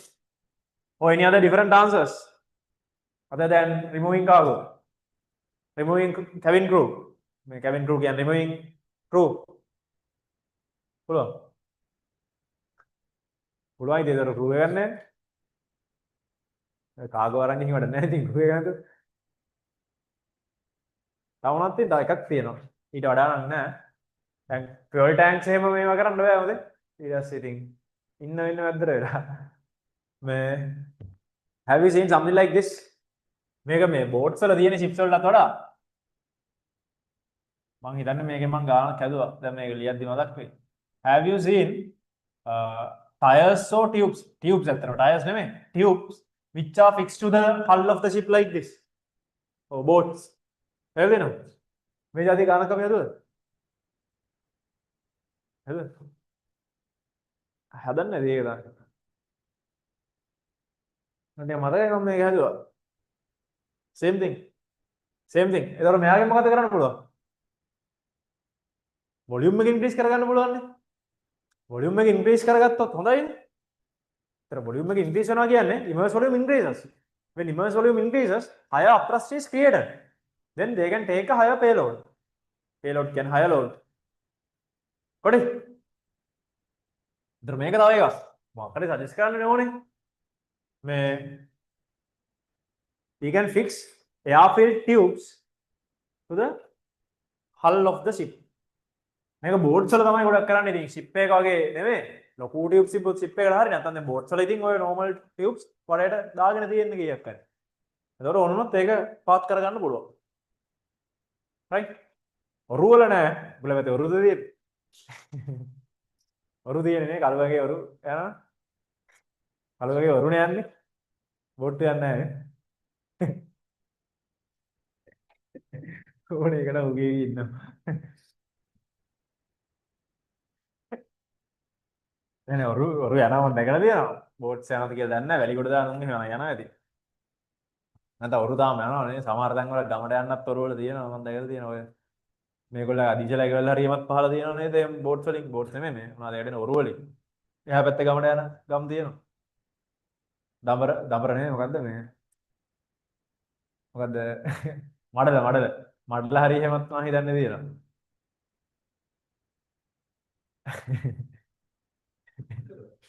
ඈ? ඒ පල්ලෙහා ගඟ යනවනේ. එන්නේ එහා පැත්තේ ළඟ යන්නේ.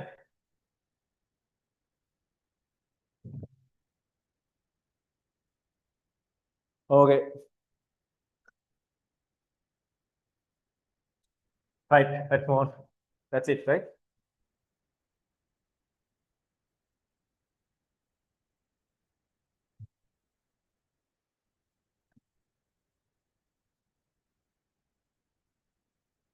හරි මේකේ වෙන මොනවා හරි answers ඔයගොල්ලෝ ලියලා තියෙනවනේ if that is acceptable marks are offered if that is acceptable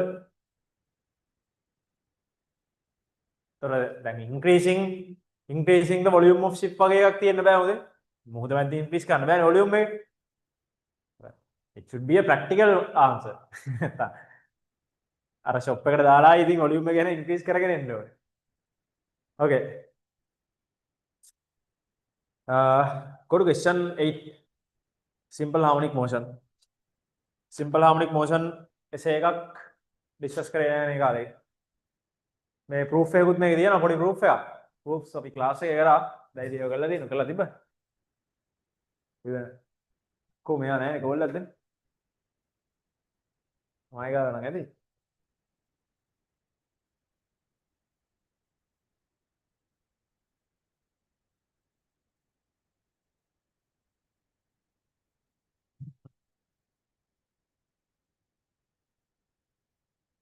ආරම්භ.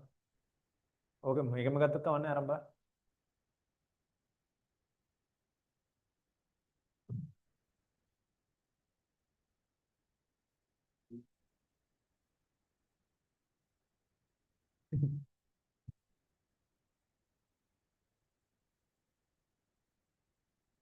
Right. Go to question 8. This is නෑ ඒ උනේ.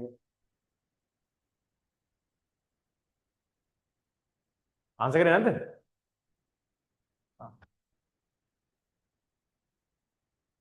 Question 8.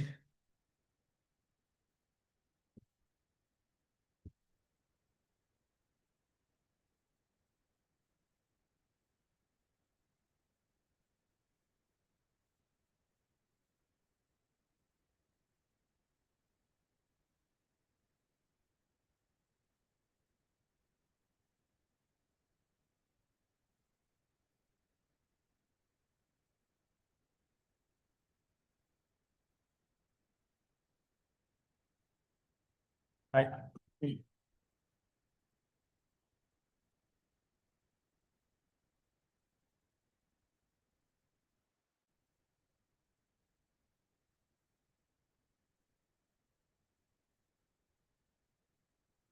Yeah.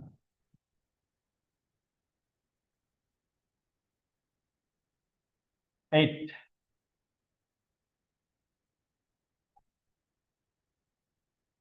What kind of motion is defined as a periodic motion? Right. මේ අපි motions වල motion types තුනක් කතා කරා. මම තුනම ඩක් ගාලා මතක් කරන්න. මොනවද motion types? Periodic motion. Periodic motion. ඔයගොල්ලෝ විදියට. Periodic motion. There are 3 recurrent motion types we have. There are 3 recurrent motion types. Harmonic and simple harmonic. Right. There were 3 types. One is periodic. Periodic. Second type is harmonic. And third one is simple harmonic. Motion types තුනක් තියෙනවා. Right. All 3 are recurrent motions. Right. Now what is asked is about a periodic motion. What is a periodic motion? Recurrent motion during same time intervals. A recurrent motion during same time intervals is called a periodic motion. Any recurrent motion during same time intervals is a periodic motion. Right? Write down. Recurrent motion during same time intervals.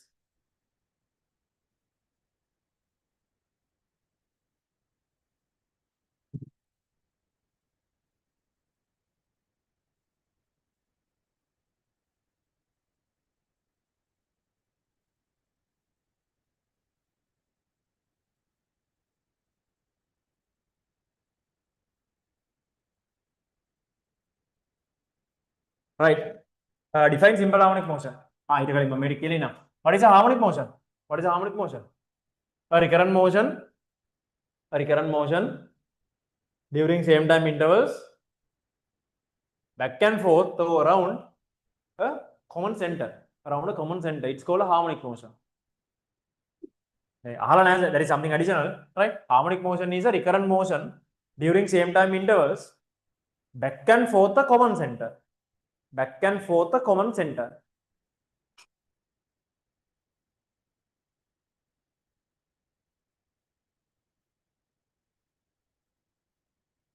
Back and forth a common center. Right? About simple harmonic, this is not the definition of simple harmonic motion. Introduction simple harmonic motion is a recurrent motion during same time intervals, back and forth a common center in a straight line. In a straight line. What is the difference? Right? In simple harmonic motion, simple means straight. Simple ke liye na straight kiya hai. Simple means straight. Simple refers to straight. Simple refers to straight.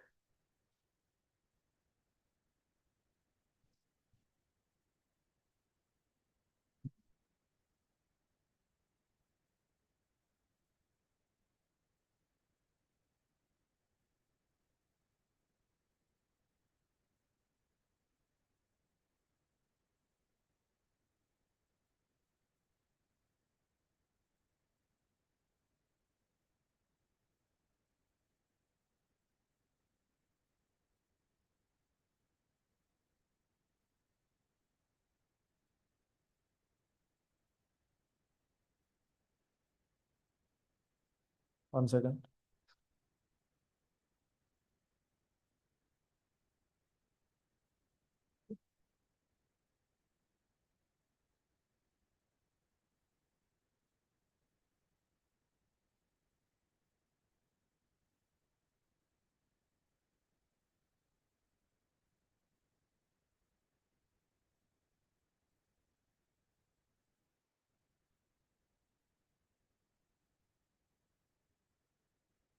Right. Next. Define simple harmonic motion. Right. Definition is somewhat different and having more keywords compared to this. Right. So in definition, there are keywords. What are the keywords? Huh? Common center and acceleration towards center. Right. Acceleration is measured towards center. Right. Write down this way. Definition of simple harmonic motion. A motion. Sorry, a recurrent motion. A motion. A recurrent motion. A recurrent motion. A recurrent motion.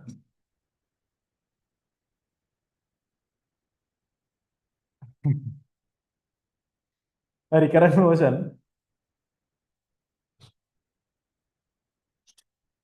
back and forth, a recurrent motion back and forth, a common center, a recurrent motion back and forth, a common center, a recurrent motion back and forth, a common center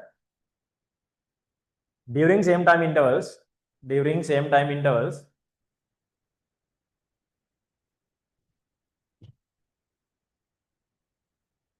of which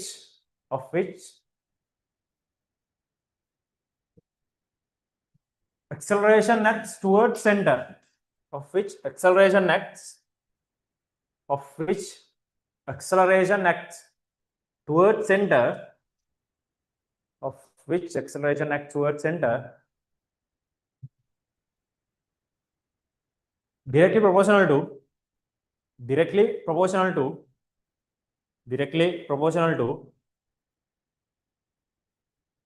displacement, direct proportional to displacement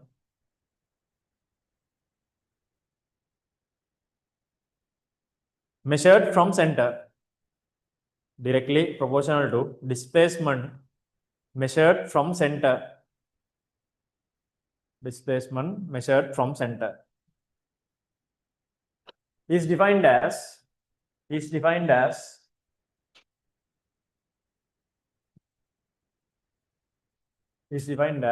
simple harmonic motion,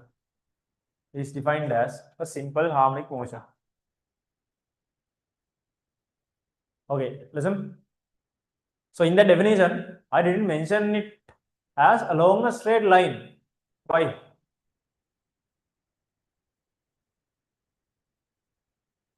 If needed, you can write, and that is correct because it should be along a straight line. But I didn't mention why. When we say displacement, that is already covered because displacement is for a linear motion, no? Right? Linear displacement can otherwise, now if needed, you can add that part as well.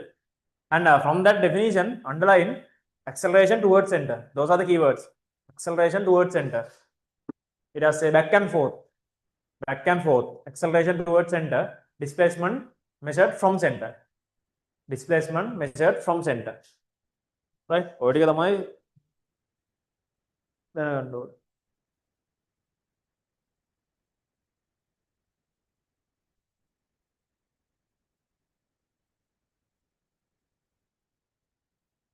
Right.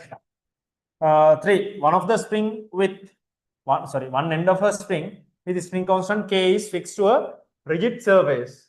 Fixed to a rigid surface. A mass M is attached to the other end. As shown in the figure, a force F is applied to the mass M to displace it. If the mass M undergoes a periodic motion, show that it's a simple harmonic motion. Proofs of simple harmonic motion. Right. We discussed in the theory class. This is a simple proof to what we have discussed. Right. This is a simple one. And this F is given. Right.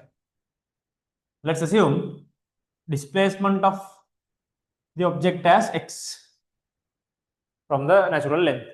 When the displacement of the object is x, extension of the spring is also x. Right? Extension of the spring is also x. Right.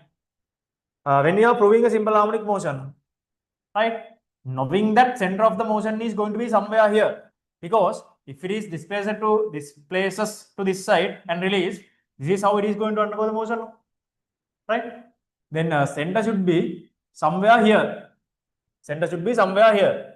Knowing that, apply F equals ma away from center. Knowing that, apply F equals ma away from center, right? So when you apply F equals ma away from center, you can use F equals ma along with the minus sign, right? Then you have to say that using F equals ma away from center, right? Using F equals ma away from center. Then at once we can write F equals ma as F equals minus ma, because acceleration of a simple harmonic motion is towards center, right? Acceleration of a simple harmonic motion is towards center. Then if you are using the equation away from center, it can be written as minus a, so minus ma.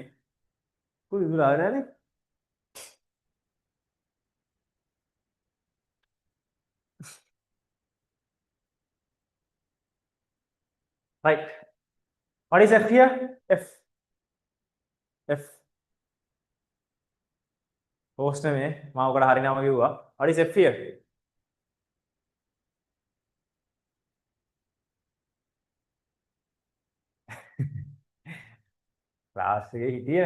Online. What is F here? This F is kind of special. Special. What is this F? Unbalanced force, but there is a special unbalanced force. There is an unbalanced force which caused simple harmonic motion only. Right? Okay, the vertical motion no. Even if the mass is hung from the spring, it extends. No, that is not the F. Now, something additional is made. If something additional is made only, it is going to undergo simple harmonic motion. Then only the additional part comes. Because this is horizontal. Right? Make unbalanced force. This is unbalanced force causes simple harmonic motion. Unbalanced force causes SHM. Right? And this M is total mass. Total mass undergoes simple harmonic motion. Right. Unbalanced force causes simple harmonic motion. Now that unbalanced force is F here. Right? And total mass is MA, but we know using Hooke's law, it can be written as Kx. K is given. K was given. Go. Spring constant K given. K. Right? Then F equals Kx. Kx equals minus Ma. Subject A. What is the shape of the general equation of a simple harmonic motion? What is the shape of a general equation of a simple harmonic motion? Minus omega squared x. A equals minus omega squared x. Then you have to take this equation to that same shape. Then only we can argue that as a simple harmonic motion. So take it to the same shape, subject A, and isolate x. Then A equals minus k over m x. A equals minus k over m x. Take it to the same shape, minus, this can be written as root k over m whole thing squared x. No? Right? No harm to the equation. No harm to the equation. Right? No harm to the equation. Root k over m x. Right? Minus root k over m x. Right? Now this has the same shape. This equation follows the shape of minus omega squared x. Right? You have to write this down now. This equation follows the shape of general equation of a simple harmonic motion. Therefore, this motion is simple harmonic. Therefore, this motion is simple harmonic.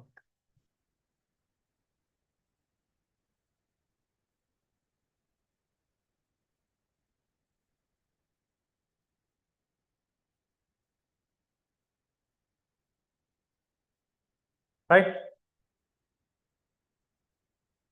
4.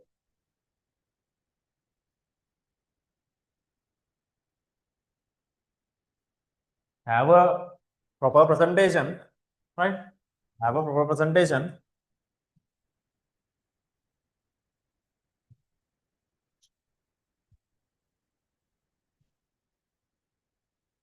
Right. 4. Consider simple harmonic motion given by the equation A equals minus 36 phi squared x. For this motion, find angular velocity, periodic time, and frequency. Right. Alright. Then equation I got A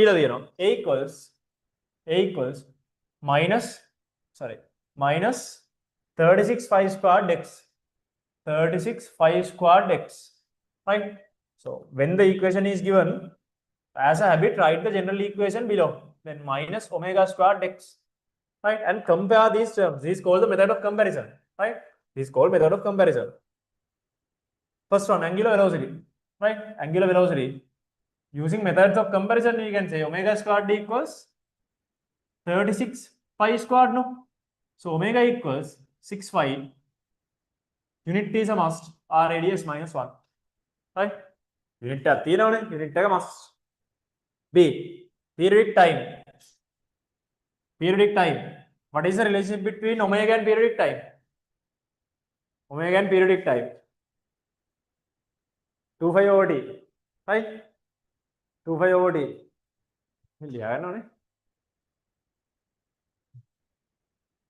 Omega equals 2 phi over t. Omega is 6 phi. 2 phi over t. Phi to phi cancels. T times 3. Then t equals 1 over 3. Ne? 1 over 3 seconds. 1 over 3 seconds. Right? Then frequency. What is the relationship between periodic time and frequency? Periodic time and frequency. Frequency is 1 over t. Right? Frequency equals 1 over t.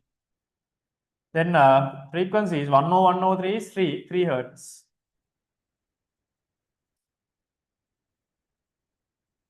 3 hertz. Right. Part B.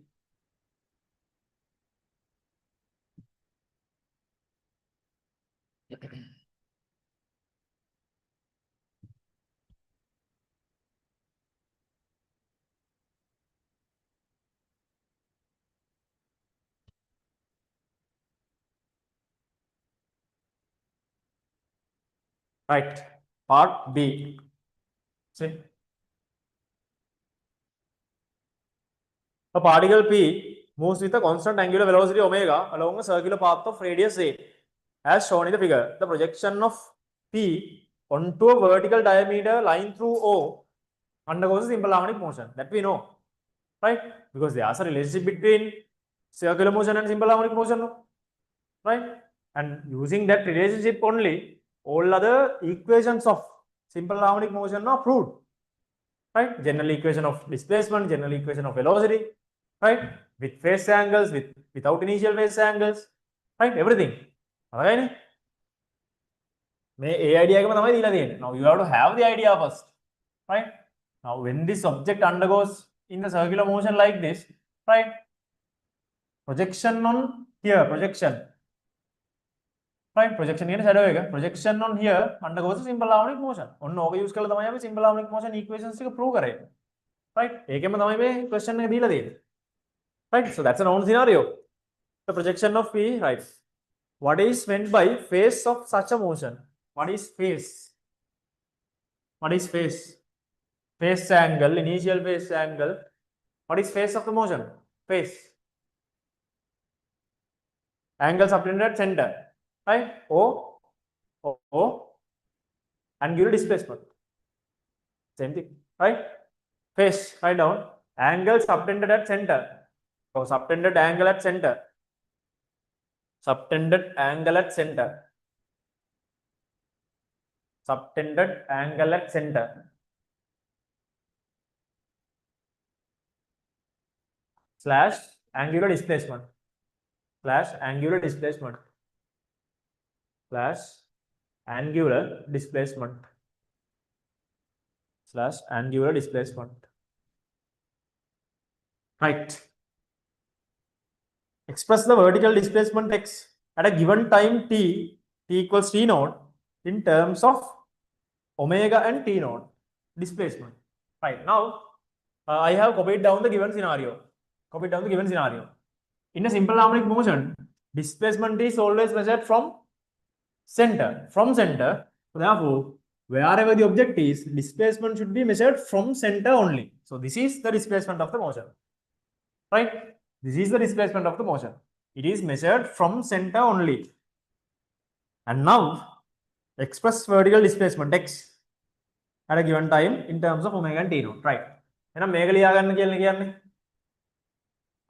Let's approach this way. Now, if this angle is theta, we know this is also theta. Right? Already by angles. Right? And if this omega is given,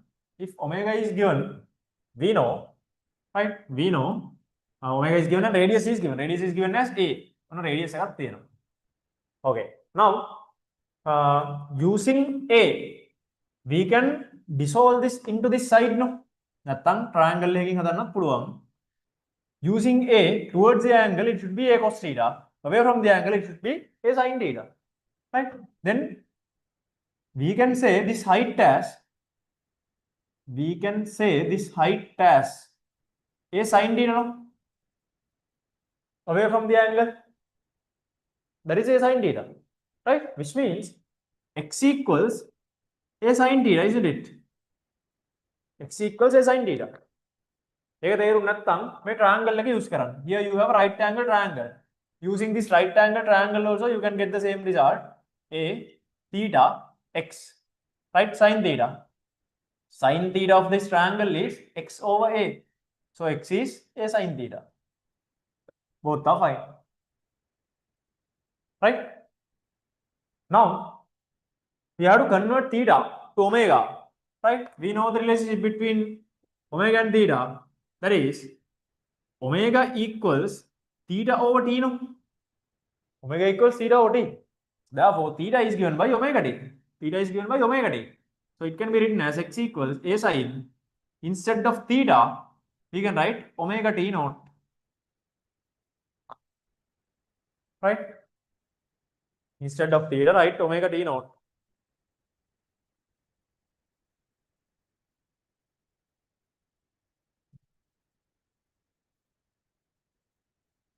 Next. In terms of, if the mass of particle P is capital M and periodic time is T, draw the following graphs for the motion, indicating the maximum and minimum values. Okay, 3. That's a popular part, right? Graphs in theories. 3. Displacement time. Right? Displacement time graph of a simple harmonic motion is sinusoidal. Displacement time. Right? Displacement at center equals 0. 0 because displacement is measured from center, right? And a 0 only. It is sinusoidal, right? Displacement time. Then velocity time. Velocity time. Velocity at center equals a omega. Minimum or maximum? Maximum. Then at t equals 0, velocity is maximum. Still the variation is sinusoidal, right? Momentum time. That's a new one. Momentum time usually class that you can think a bit, right? Momentum is mv, no? mv with time. What about mass? Is it a variable over time? Mass. Is it a variable over time? Mass of the simple harmonic motion. Is it a variable over time? No. A given mass is attached. Mass is not a variable. Only volume changes. Only velocity changes. Then variation of mv should follow the variation of v, no? Right? Mass constant.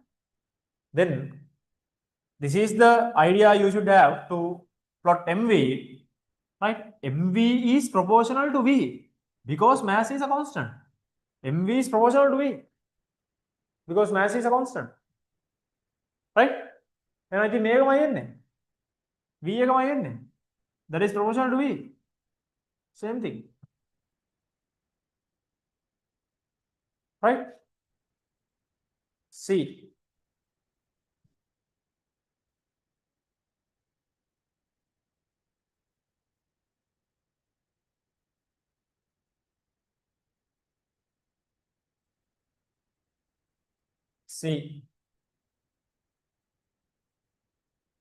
Various types of oscillations related to periodic motion can be observed. They oscillate with equal displacements on either side of a fixed point. But as a result of energy loss, their displacements change gradually. Explain the following oscillations and draw the graph of amplitude amplitude versus time for each. Right, free oscillations. My definitions. What are free oscillations? What are free oscillations?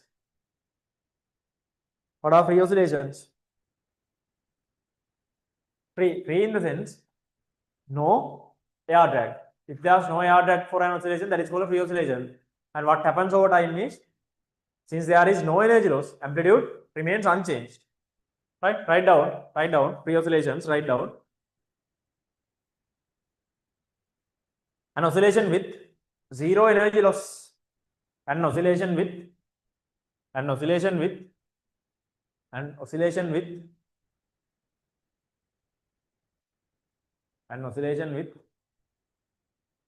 zero energy loss. An oscillation with zero energy loss.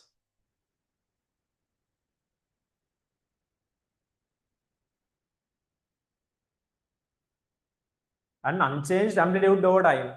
An unchanged amplitude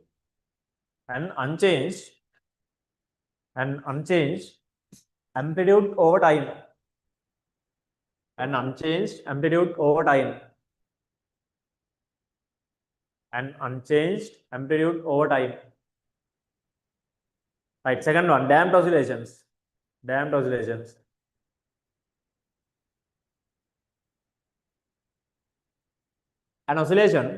oscillation with decreasing amplitude over time.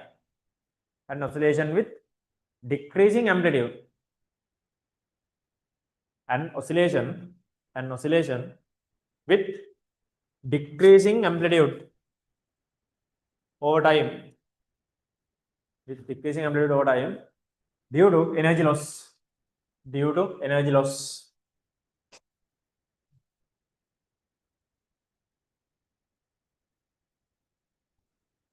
Next one, forced oscillations. Right? So as the word says, that is a forced one. Forced in the sense, manually, artificially, we have to create the motion. Right? Forced one, write down. An oscillation created manually An oscillation created manually, within brackets artificially. Right? A natural movement and artificially by applying external forces. By applying external forces. By applying external forces. By applying external forces. Right. Make adin known. Then ABC. For A, amplitude versus time for each. Right.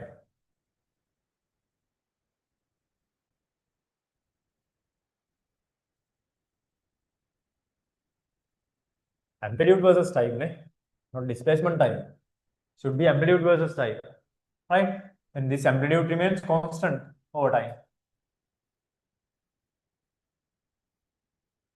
For the amplitude versus time. Right. Does B amplitude decreases over time. Amplitude decreases over time. Right? Amplitude data in the end. C, for force oscillations, force amplitude constant. As long as the force exists, right? That is constant.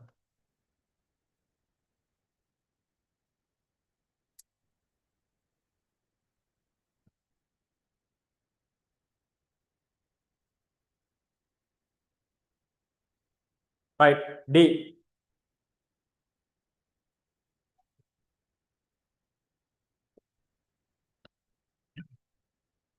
D. 1. Plot graphs showing the variation of following with displacement for an object undergoing simple harmonic motion. Kinetic energy, potential energy, and total energy. Oh, itu nabi theory wala tadi now. Nothing to do. Right? Kinetic energy. Okay. Is energy a scalar or a vector? Scalar or vector? With time, with displacement, with displacement, right? Energy, scalar or vector? Scalar, right? So, like a side diagram, when velocity is maximized at center, kinetic energy is maximized at center, right? And for elastic potential energy, opposite of this, elastic potential energy at center is minimum. Minimum means 0, and it is maximized at the ends. Total energy of the motion is a constant throughout. That is the conservation of energy. Total energy should be constant. Conservation of energy. 2.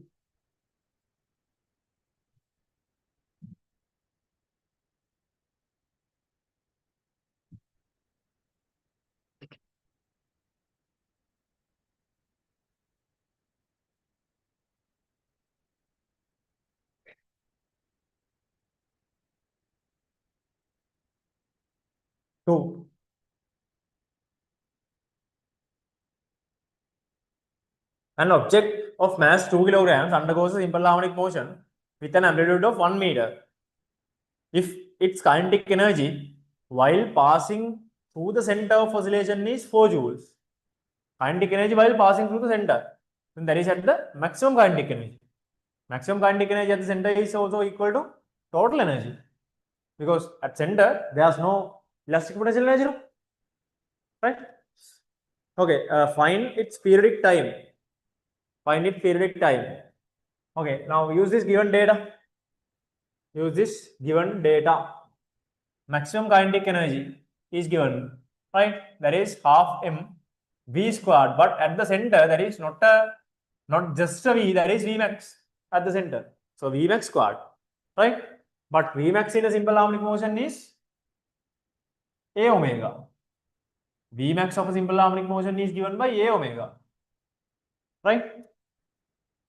This kinetic energy is 4 joules, half mass 2 kg, right? V is a omega. Then there is a squared omega squared. No, this 2 to 2 cancels. 4 equals a squared. A is given as 1. Then 1 squared omega squared. So omega squared equals 4. Omega equals 2. RAD is minus 1. periodic time. So omega is known. Now if omega is known, periodic time is 2 pi over omega, right? And that is 2 pi over 2. These two cancels. Answer is 5, right? Which means that is 3.14 seconds. 3.14 seconds. 3.14 seconds.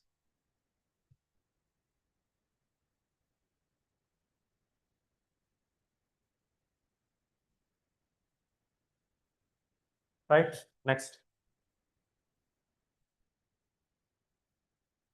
What is the value of kinetic energy as a fraction of total energy when the displacement of the object is half of the amplitude? Right?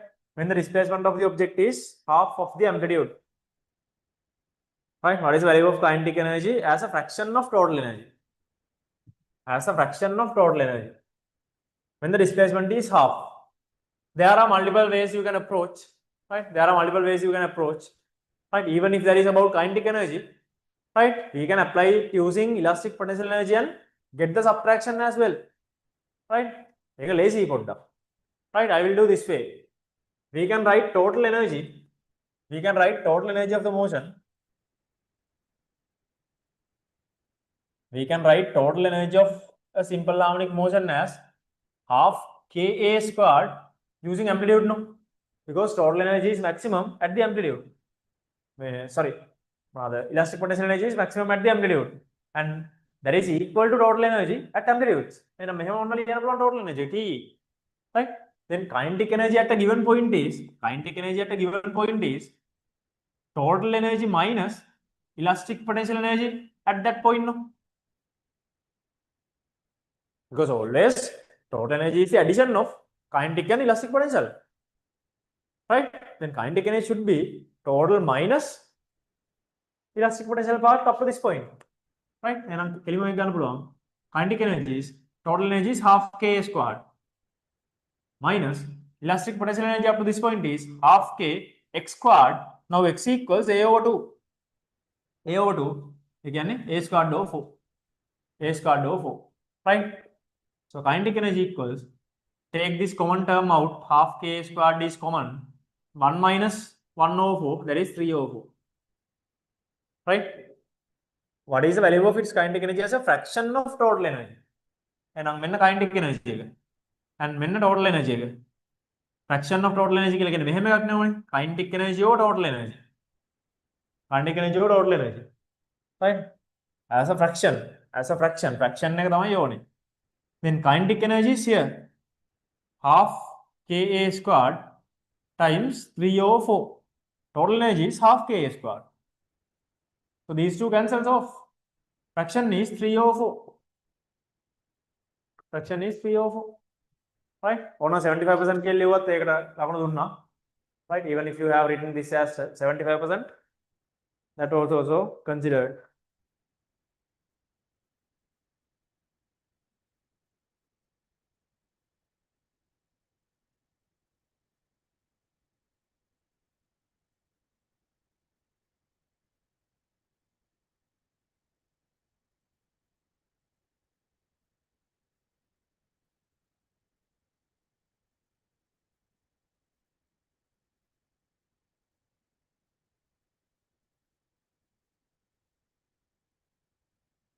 Right?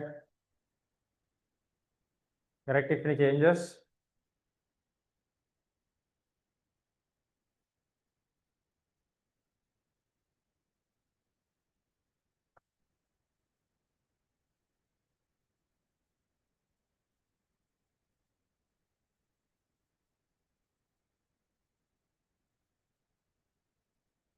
Okay, 5.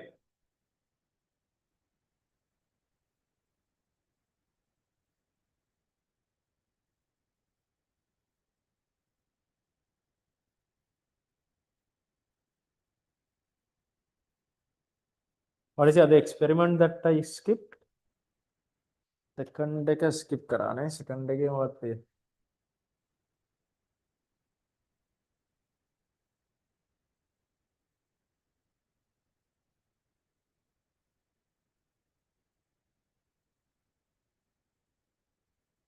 Principle of force moments. force moments එක discuss කරාද කියලා මතක නැහැ බලමු ඒක අපි discuss කරමු එහෙනම් 5 after this one 5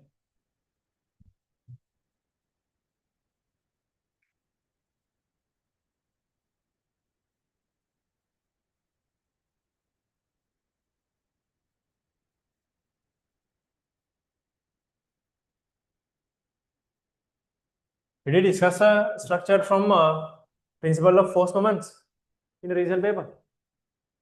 Yeah.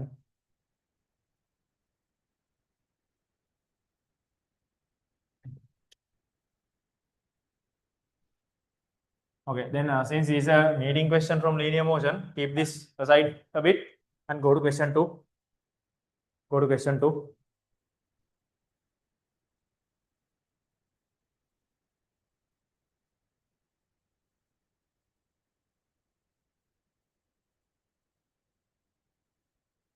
Okay, go to question 2.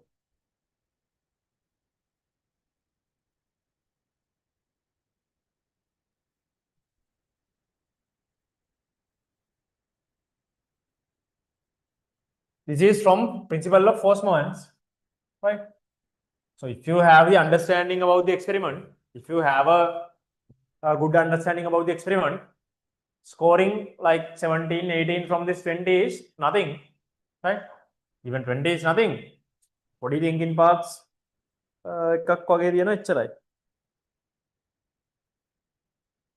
Okay. A research team engaged in a archaeological excavations in a forest discovered an object of ancient value. In order to determine its mass, they had access only to a knife edge, a plastic meter tape, and a ball of string. Again, a ball with string, right? Ball of string. Okay, ball with string. One person suggested that a wooden stick cut from a tree could be used to find the mass of this ancient object using the principle of moments. 1. The team first balanced a wooden rod on a knife edge. What is the purpose of doing this? Same thing we do in our experiment, right? So if we balance this on the knife edge, that is to identify its center of gravity. Right? Write down. What is the purpose of doing this? To identify center of gravity. Or ignore weight of rod from calculation. Right? Write down. To ignore weight from calculation.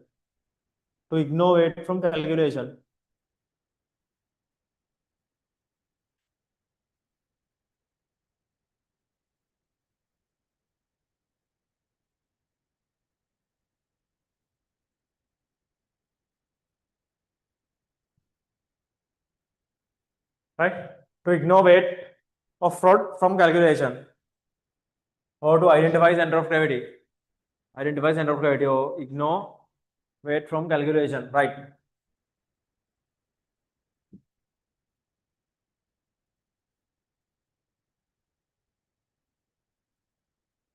Second one. If the mass of the discovered object is approximately 100 grams, what should be the approximate mass of the length of string required for the experiment? Length of a string means length of string with the ball, right? 100 grams. Approximately equal there because center of gravity is identified now. So approximately it should be 100 grams. 3. If a calibration mass with the mass mentioned above is available, calibration mass means they are given masses, calibrated masses, given masses, like 100 grams weights, masses. Draw and label a rough diagram for the experimental arrangement. Right. 3. Now, since it is hung by strings, you can't keep it on the ground. You can't keep it on the ground. So first thing, you have to have a stand like this. Right? Stand again marks then because it says it is suspended from strings. Right? Suspended from strings. Right? And whatever the object that we are to measure should hang somewhere here, and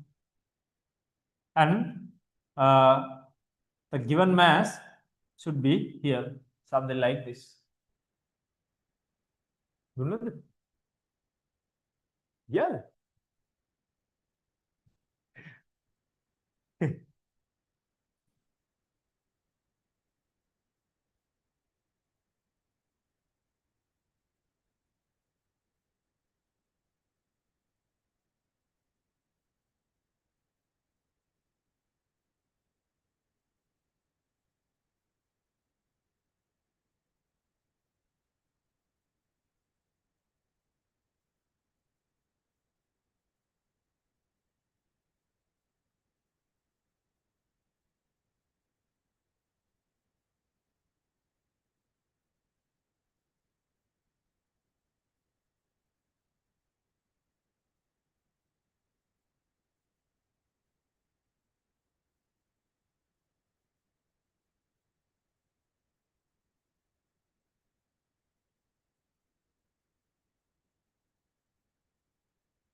Right. And label the rough diagram. Label karana thone. Label this. This is a knife edge.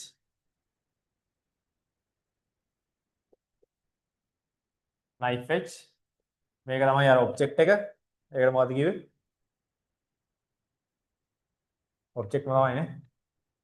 This is the object. මේක තමයි calibration mass. Calibration mass. This is the supporter, or you can say stand or supporter. Stand or supporter. මේක තමයි rod එක. Rod. Right? 4.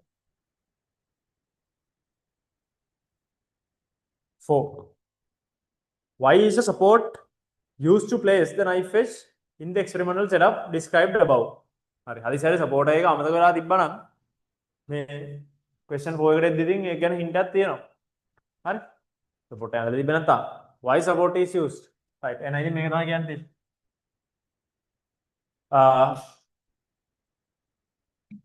To avoid the contact of masses with ground. To avoid the contact of masses with ground when they are hanging.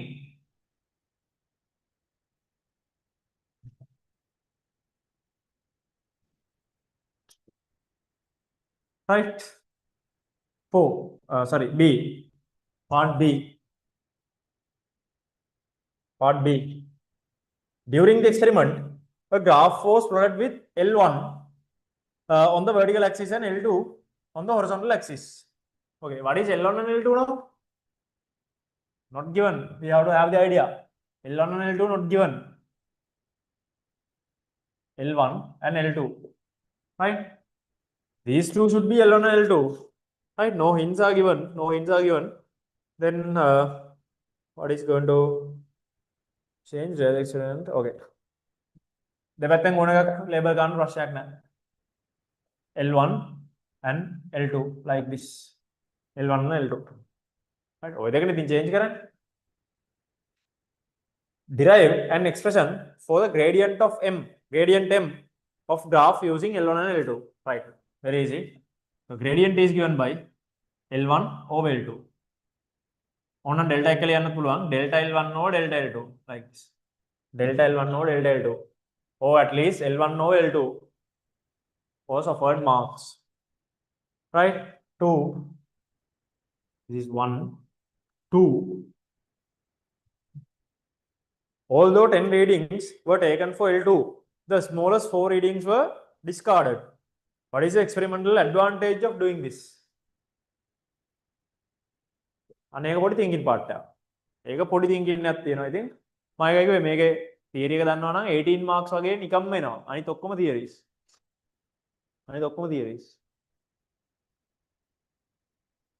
That's it.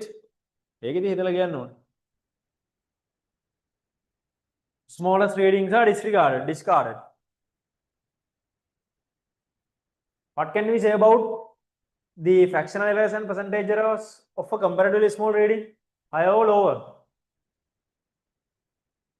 Percentage errors and fractional errors of a comparatively lower reading is higher. Because fractional error is least count over reading. When reading decreases, error increases. Right? Then error we make when taking a smaller reading is higher than the error we make when taking a higher reading. Right? So smaller readings වල error එක වැඩි.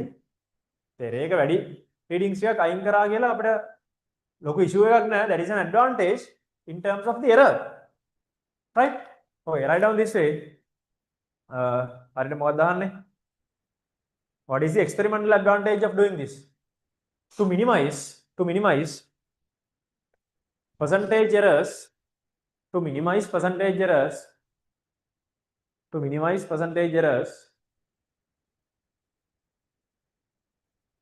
caused due to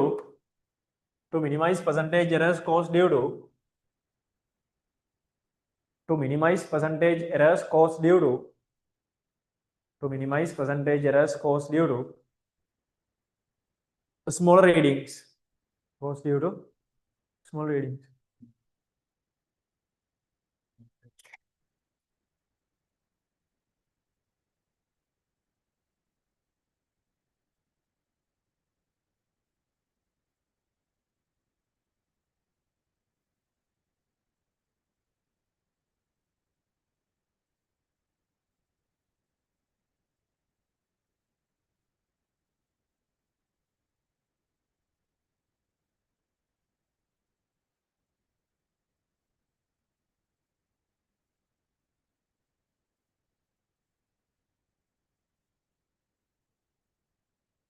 දැන් code එක ගන්නත් ඕනේ මේ අලුත් update එකෙන් පස්සේ එන කරදර.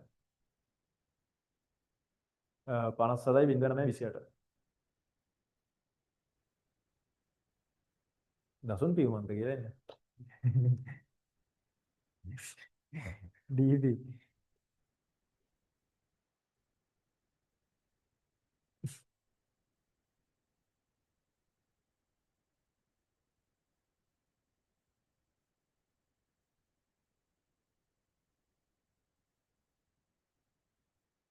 හරිනේ. Thank you.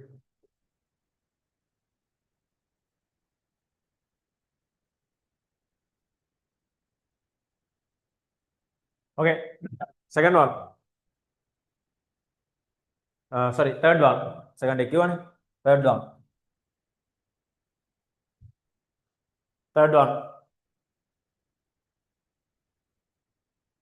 If the mass of a string is m1 and the mass of the object is m2, draw a rough sketch for an experimental arrangement that can be used to determine the mass m3 of the wooden rod used.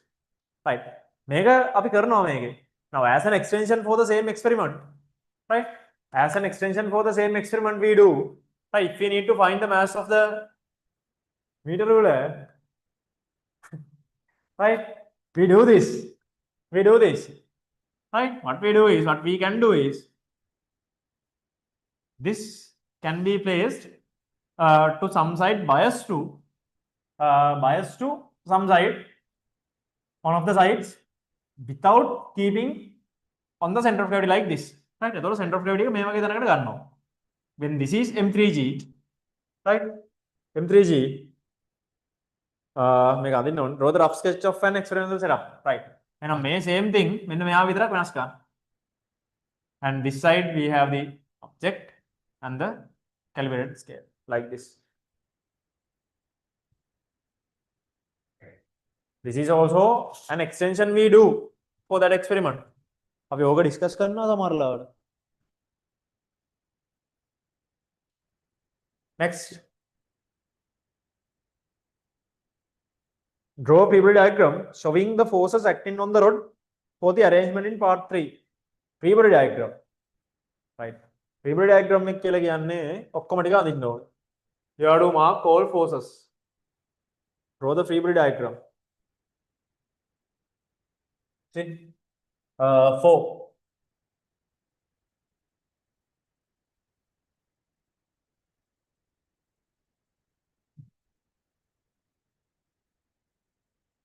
Then this is M1G, M1, M2. If the mass of the string is M1 and the mass of object is M2, හරි මේක M1 නේ, M1G. එහෙනම් මේ tensions දාගන්න T1, T1. And here there will be a reaction. And equal and opposite reaction is on මේක R1 කියලා ගන්නවා. On the knife edge, right? And here we have M3G. And here weight of the object M2G. And these are different tension T2, T2. And on the supporter surface, right? Supporter. The reaction between this and the supporter, with a reaction R2, and equal and opposite reaction will be on the knife edge, like this R2, and there is another reaction on the flow, on the supporter. මෙයාගේ flow එක විතරක් අඳින්න ඕනේ නැහැ, මෙන්න මේ ඔක්කොම ටික අඳින්න ඕනේ.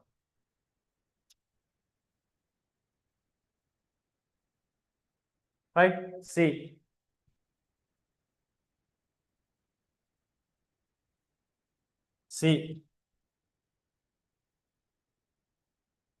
The team now wishes to determine the density of material from which the object is made. If they are provided with a beaker of water and measuring cylinder, what additional physical quantity must be measured in order to calculate the density? Volume of object. Volume of object. Volume of object.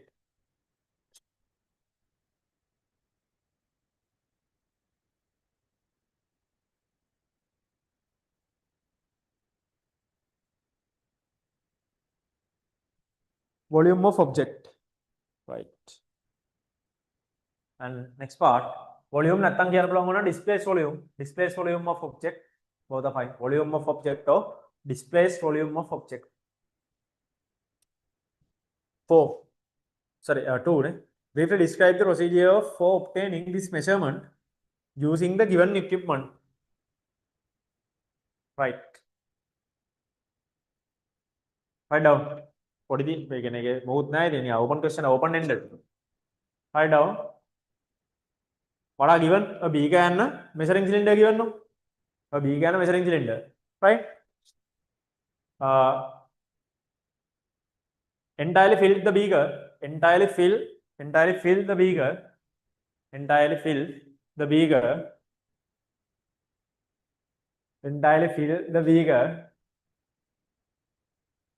with water. Entirely fill the beaker with water. And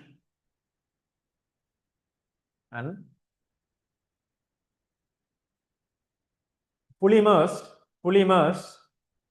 and fully immerse, or you can say completely immerse, fully immerse, and fully immerse the object, and fully immerse the object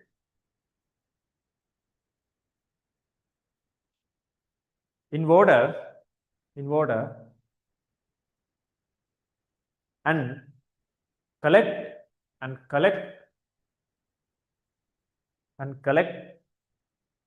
the displaced, and collect the displaced,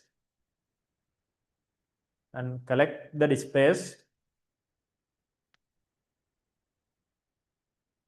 volume of water to measuring cylinder, and collect the displaced volume of water to measuring cylinder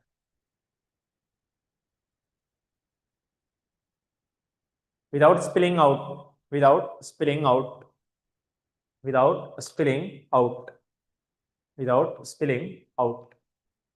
Right? Okay, now let's go to that linear motion thing. That was a meeting question. Question 5.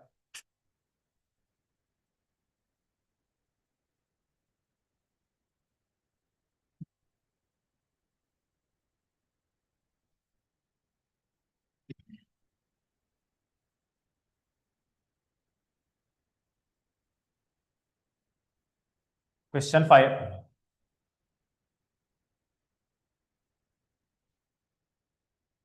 Question 5. 5 එකක් කළා යන්න ඕන. හරි. Question 5. Right. A police car, capital M, is parked beside a straight high-speed highway located 50 meters above ground level. Highway එක තියෙන්නේ 50 meters above. හරි ඒක තේරෙනවනේ.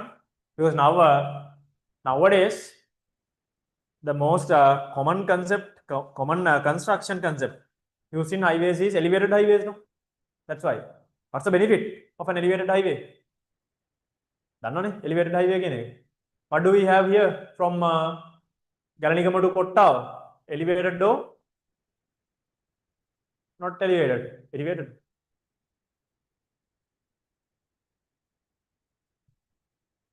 Body idea we may not task here. That's for the general purpose. What type of an highway we have?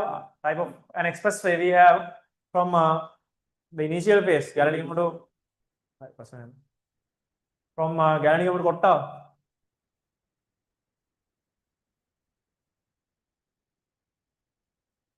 That is not an elevated one. Elevated කියලා mean කරන්නේ that doesn't mean that it is above ground level. එහෙම නෙමෙයි.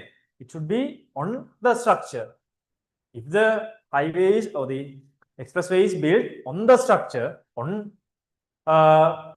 what we call this one. එන මේ highways තියෙන්නේ. There are two types. එකකින් අර මුළු ඔක්කොම ground එකම elevate කරනවානේ. එහෙම නැතුව මෙන්න මෙහෙම structure එකක් උඩ ගහන expressway එක තියෙන්නේ. On the structure like this. මෙන්න මෙහෙම. On the structure. Columns. මේ අන්න ඒක මතක් කරේ. On columns. These are called columns. The expressway on columns like this. Right? මේක තමයි දැන් popular case එක. The elevated ones. ඒක තමයි elevated කියලා කියන්නේ. ඒක තියෙනවා from Kottawa to ඊගරම තියෙනවා ඊට පස්සේ අලුතෙන් හදපු එකෙත් තියෙනවා මේ extension එකෙත් තියෙනවා තොර තැන් වල තියෙනවා ඊට පස්සේ මේකේ තියෙනවා මොකද්ද ඒකට කියන්නේ port access highway ඒක තමයි port access highway එකේ තියෙන පැලිය කොට අන්න ඒකේ ඔක්කොම තියෙන්නේ columns වල මේ what's the benefit this benefit is mostly with the animals and other living creatures. Now when the highway is built, if everything is all the I mean the separator soil layer is built as a separator, right? What happens is their natural movements will be impacted, no?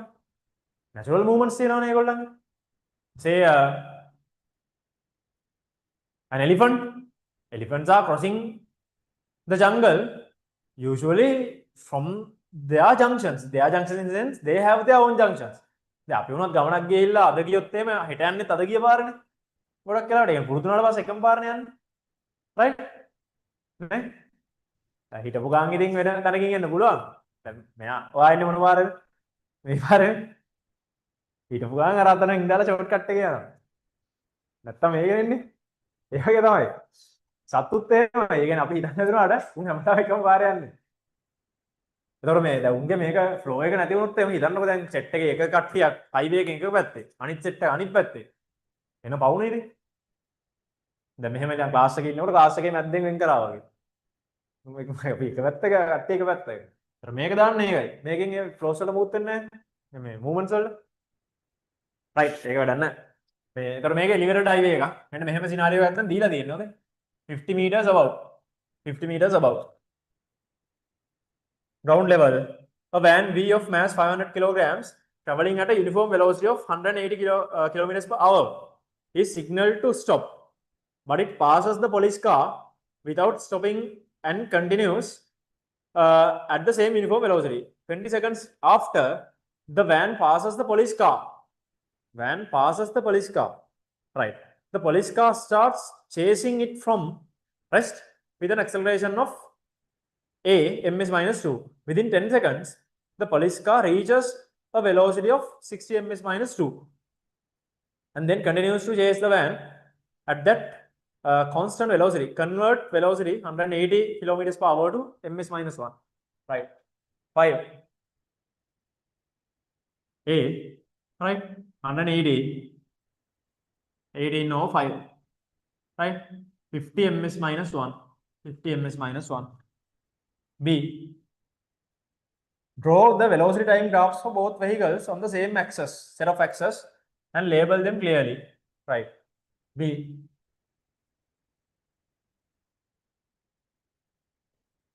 now V is in ms minus 1, time is in seconds, right? Labeling units, labeling of axis and units, putting units is compulsory, right? 20 seconds after van passes the police car starts, right? And I'm time difference at van passes like this, right? And its speed is 50. And after 20 seconds later, right? 20 seconds later, this increases speed, starts and increases speed up to 60, make a 60. Then this has to be 30. Right? Label these curves. Police car M, van V. Right? Police car is M and van is V. Next.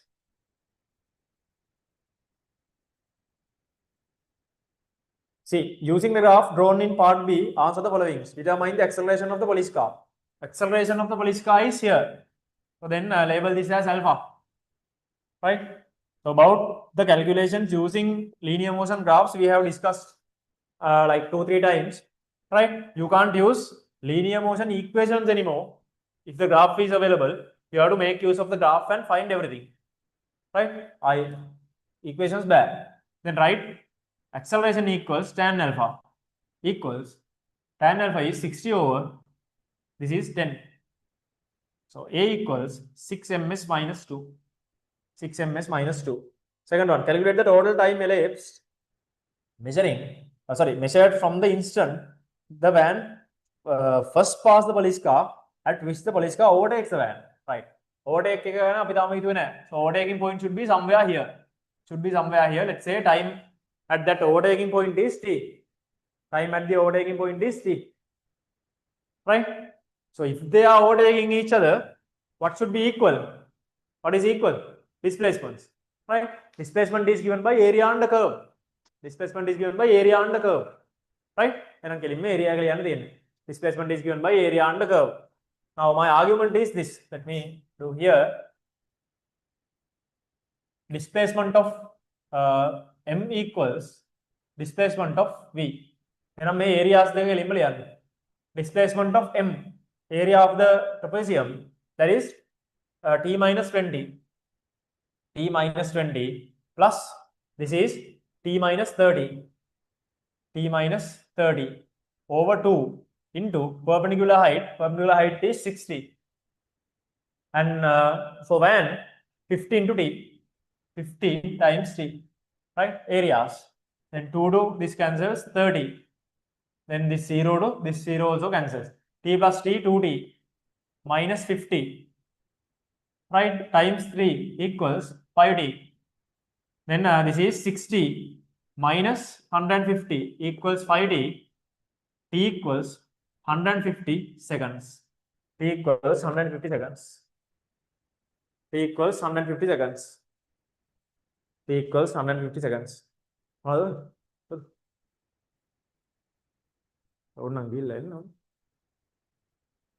Right. Total time 150. Find the displacement of the police car at the moment it overtakes the van. Displacement of the police car. Now these displacements are equal. No?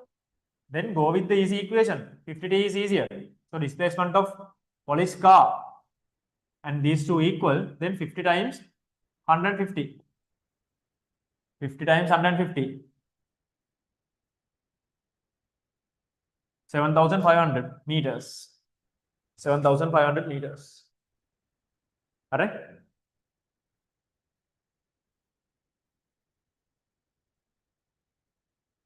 Find the displacement. Okay. D. Part D.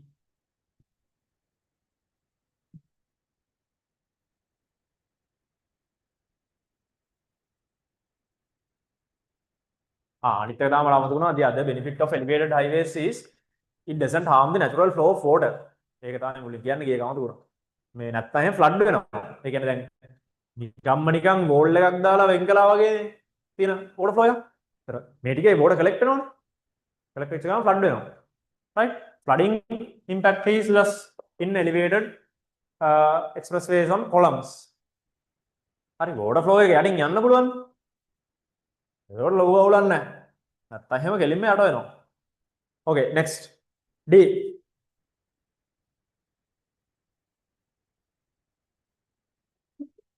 Even after being overtaken and signaled to stop again, the van continues to move. Leesa නෑ. දැන් first time නැවතුනේ නැති හින්දානේ police කාර්යය ගාව පිටිපස්සෙන් දැන් story එක තේරෙනවනේ. Now initially they signaled and it didn't stop, so police car chased, and now after chasing, now again they are signaling to stop. එඩි දිලා දැම්මම ඉවරයි. කරදරයක් නැහැ. The van continues to move. While the police attempt to block the road, the driver loses control and the van leaves the highway. Right? Then yeah. Last time, I will film back. Falling horizontally towards the ground with velocity of 30. Right. I have වෙන්න පුළුවන්. One second.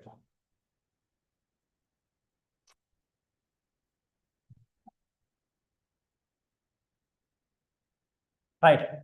With 30, calculate the time taken by van to reach ground. By van to reach ground. Right. This shows 50 meters above the ground. 50 meters above the ground. Right. And this leaves with 30. Right. And motion now the van undergoes a projectile. Apply S equals ut plus half AD squared downwards. S is 50, U is 0 because we are using downwards. 30 is given as horizontal velocity. Right, horizontally towards kila giyana one. Half G is 5T squared.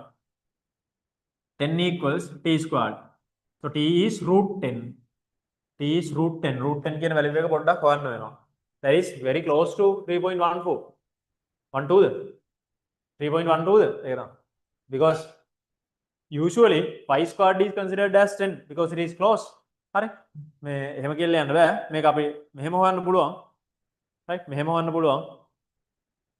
මේ since root 5 and root 10 are root 5 and root 2 are known, ඔන්න එකෙන් ගන්න පුළුවන්.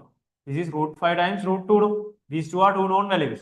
Root 5 is 2.236 කියලා එන්නේ. 2.236. Root 2 1.414. මේක දාලා ගන්නත් පුළුවන්. කීයද? කීයද කිව්වේ 3.12ද?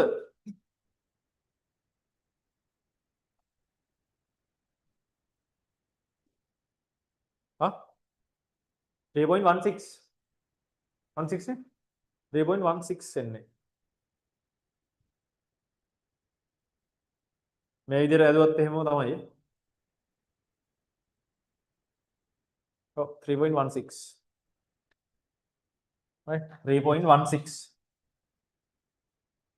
log බලන්න ඕනෙත් නැහැ මේකෙන් මේ ගන්න පුළුවන් 3.16 seconds 3.16 seconds.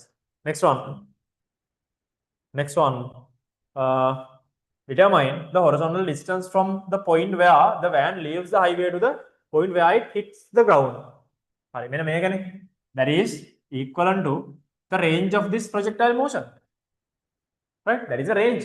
That is a range of this projection. එහෙනම් range එක වාගත්තා හරි. projection එකේ range එක වාගත්තා නම් වැඩේ ඉවරයි. Time is known. Very straightforward. Apply S equals UD horizontally. S equals UD horizontally. Part 2.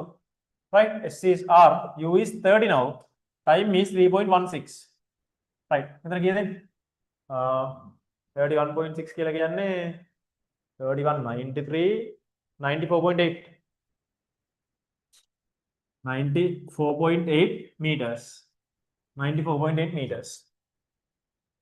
3. Calculate the resultant velocity of the van at the moment it strikes the ground. method, resultant velocity. What about the horizontal velocity component here?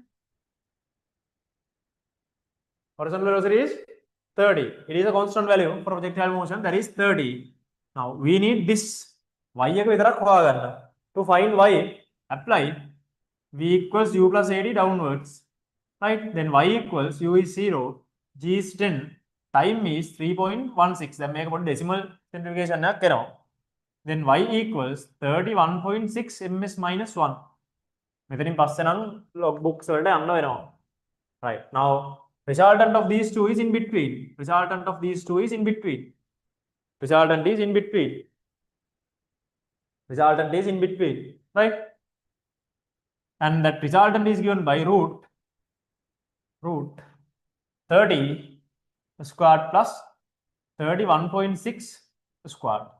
Make a simple like මෙතනින් එහාට මේක හදන්න ලොකු short method එකක් නැහැ. right? simplified value එකදී අර ටික check කරලා බලන්න.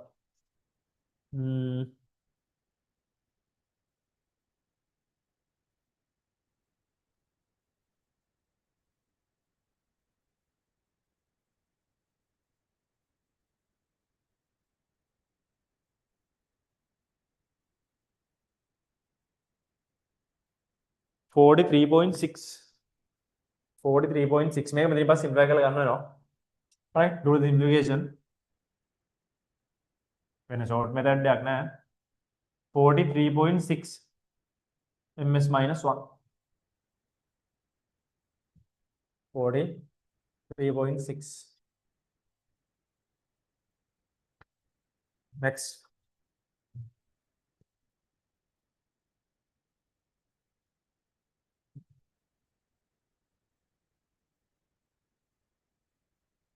Determine the kinetic energy of the van at the moment it hits the ground. Then resultant is known. Then finding kinetic energy is just one step away. Kinetic energy is half mv squared. Kinetic energy is half mv squared. Mass of the van was 500. 500 into v squared. 43.6 squared. 43.6 squared. Right? So that is 250 times 43.6 squared.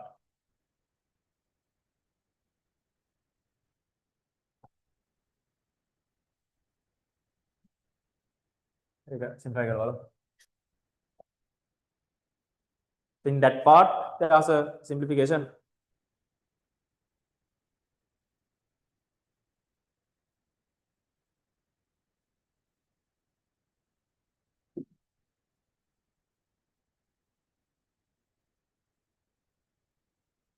$475,240.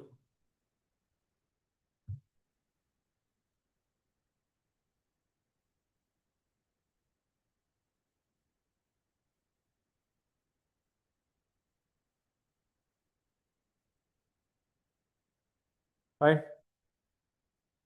Calculate the angle made by the velocity vector of the van with the horizontal at the moment of impact. Right? Angle with horizontal, method. Right? Say that is beta. Angle with horizontal. Say that is beta. Oh, sorry. Angle with horizontal. Say that is beta.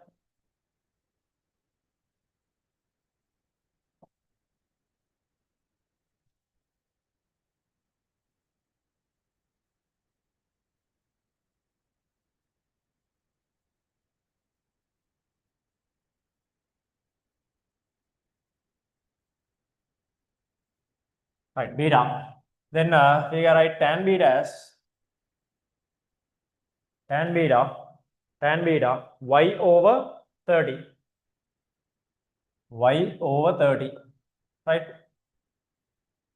Tan beta equals y 31.6 over 30. Beta equals tan inverse 31.6 over 30. මේකත් සිම්ප්ලිෆයි කරලා බලන්න වෙනවා.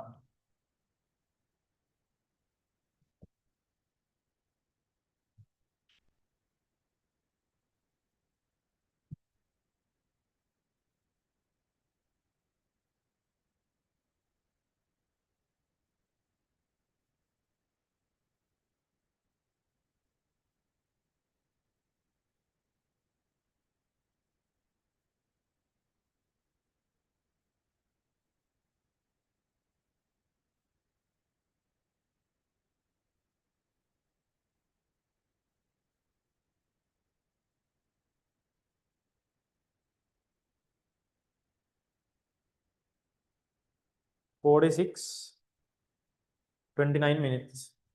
46 degrees, 29 minutes. 46 degrees, 29 minutes. 46 degrees, 29 minutes.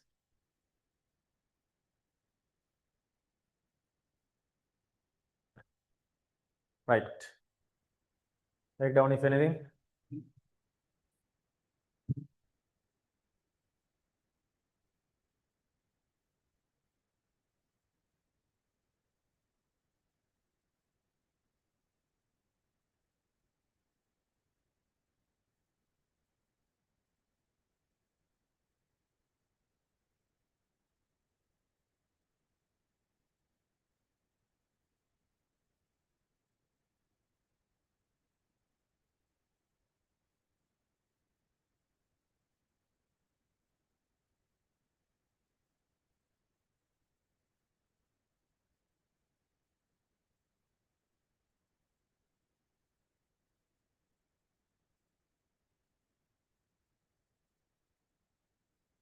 Okay. Right.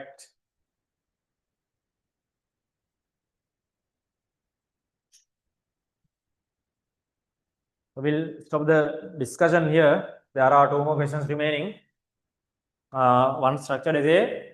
The reason to skip that helical spring is because we discussed one recently, right? And there's another question from mechanics, energies, right? All of them will be there. They actually are there in the marking scheme, right? So next week again we'll be writing the MCQ of part 9. Sorry, maybe paper 9, MCQ of paper 9. Right? I think institute is closed on the Independence Day, right? So don't come on the Independence Day, right?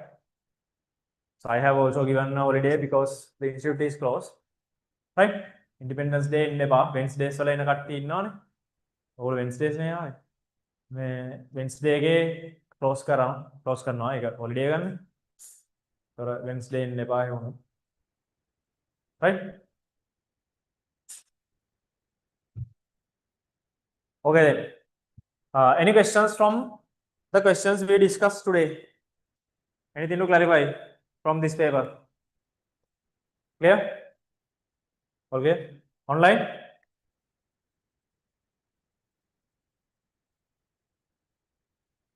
Raise your hand if it is clear. So if not, you can ask questions and get it clarified. Right. Okay then. Okay. So then if it's clear and no questions, we will wind up. Right? We will wind up. This Friday also we'll be having the SUA discussion as usual. Right? I haven't thought of what to be discussed this week. Last year here. Right? I haven't thought of what to be discussed this week. Last day we discussed vectors and force equilibrium. Right? For this week, we'll see. I will inform you that through the channels. And for the theory lessons that we are covering in theory classes also, I'll be using SUA sessions to cover their past paper questions. As an example now, since surface tension and viscosity are covered in the reverse class, I'll be allocating 2 days from SUA discussions for their questions. That's why I didn't take any time during the class, because no point, because we are discussing that in SUA discussions, no? Right. So likewise, for reverse class and theory class lessons also, I'll be allocating SUA sessions moving on. Right? And what else? And about the optical instruments seminar, right? Seminar in the sense of optical instruments, open seminar. Most probably it will be happening as a night one, and the date is not yet fixed. I'll inform that also through the channels, and most probably during the coming 2 weeks, we can allocate a time, allocate a date, right? So we'll be doing it physically here and the online one. Okay then. So if no any questions, we will wind up. It's a little bit early today. Right. Any other things? No, all good. Okay then. Then we'll add up. We have started the 26th week already. Now this is the 26th week going on, and exactly you got 26 weeks and 6 days here onwards. Right? 26 weeks and 6 days. 26 week right. Okay, so work hard, study hard, and stay safe. Right? Okay, good night and goodbye.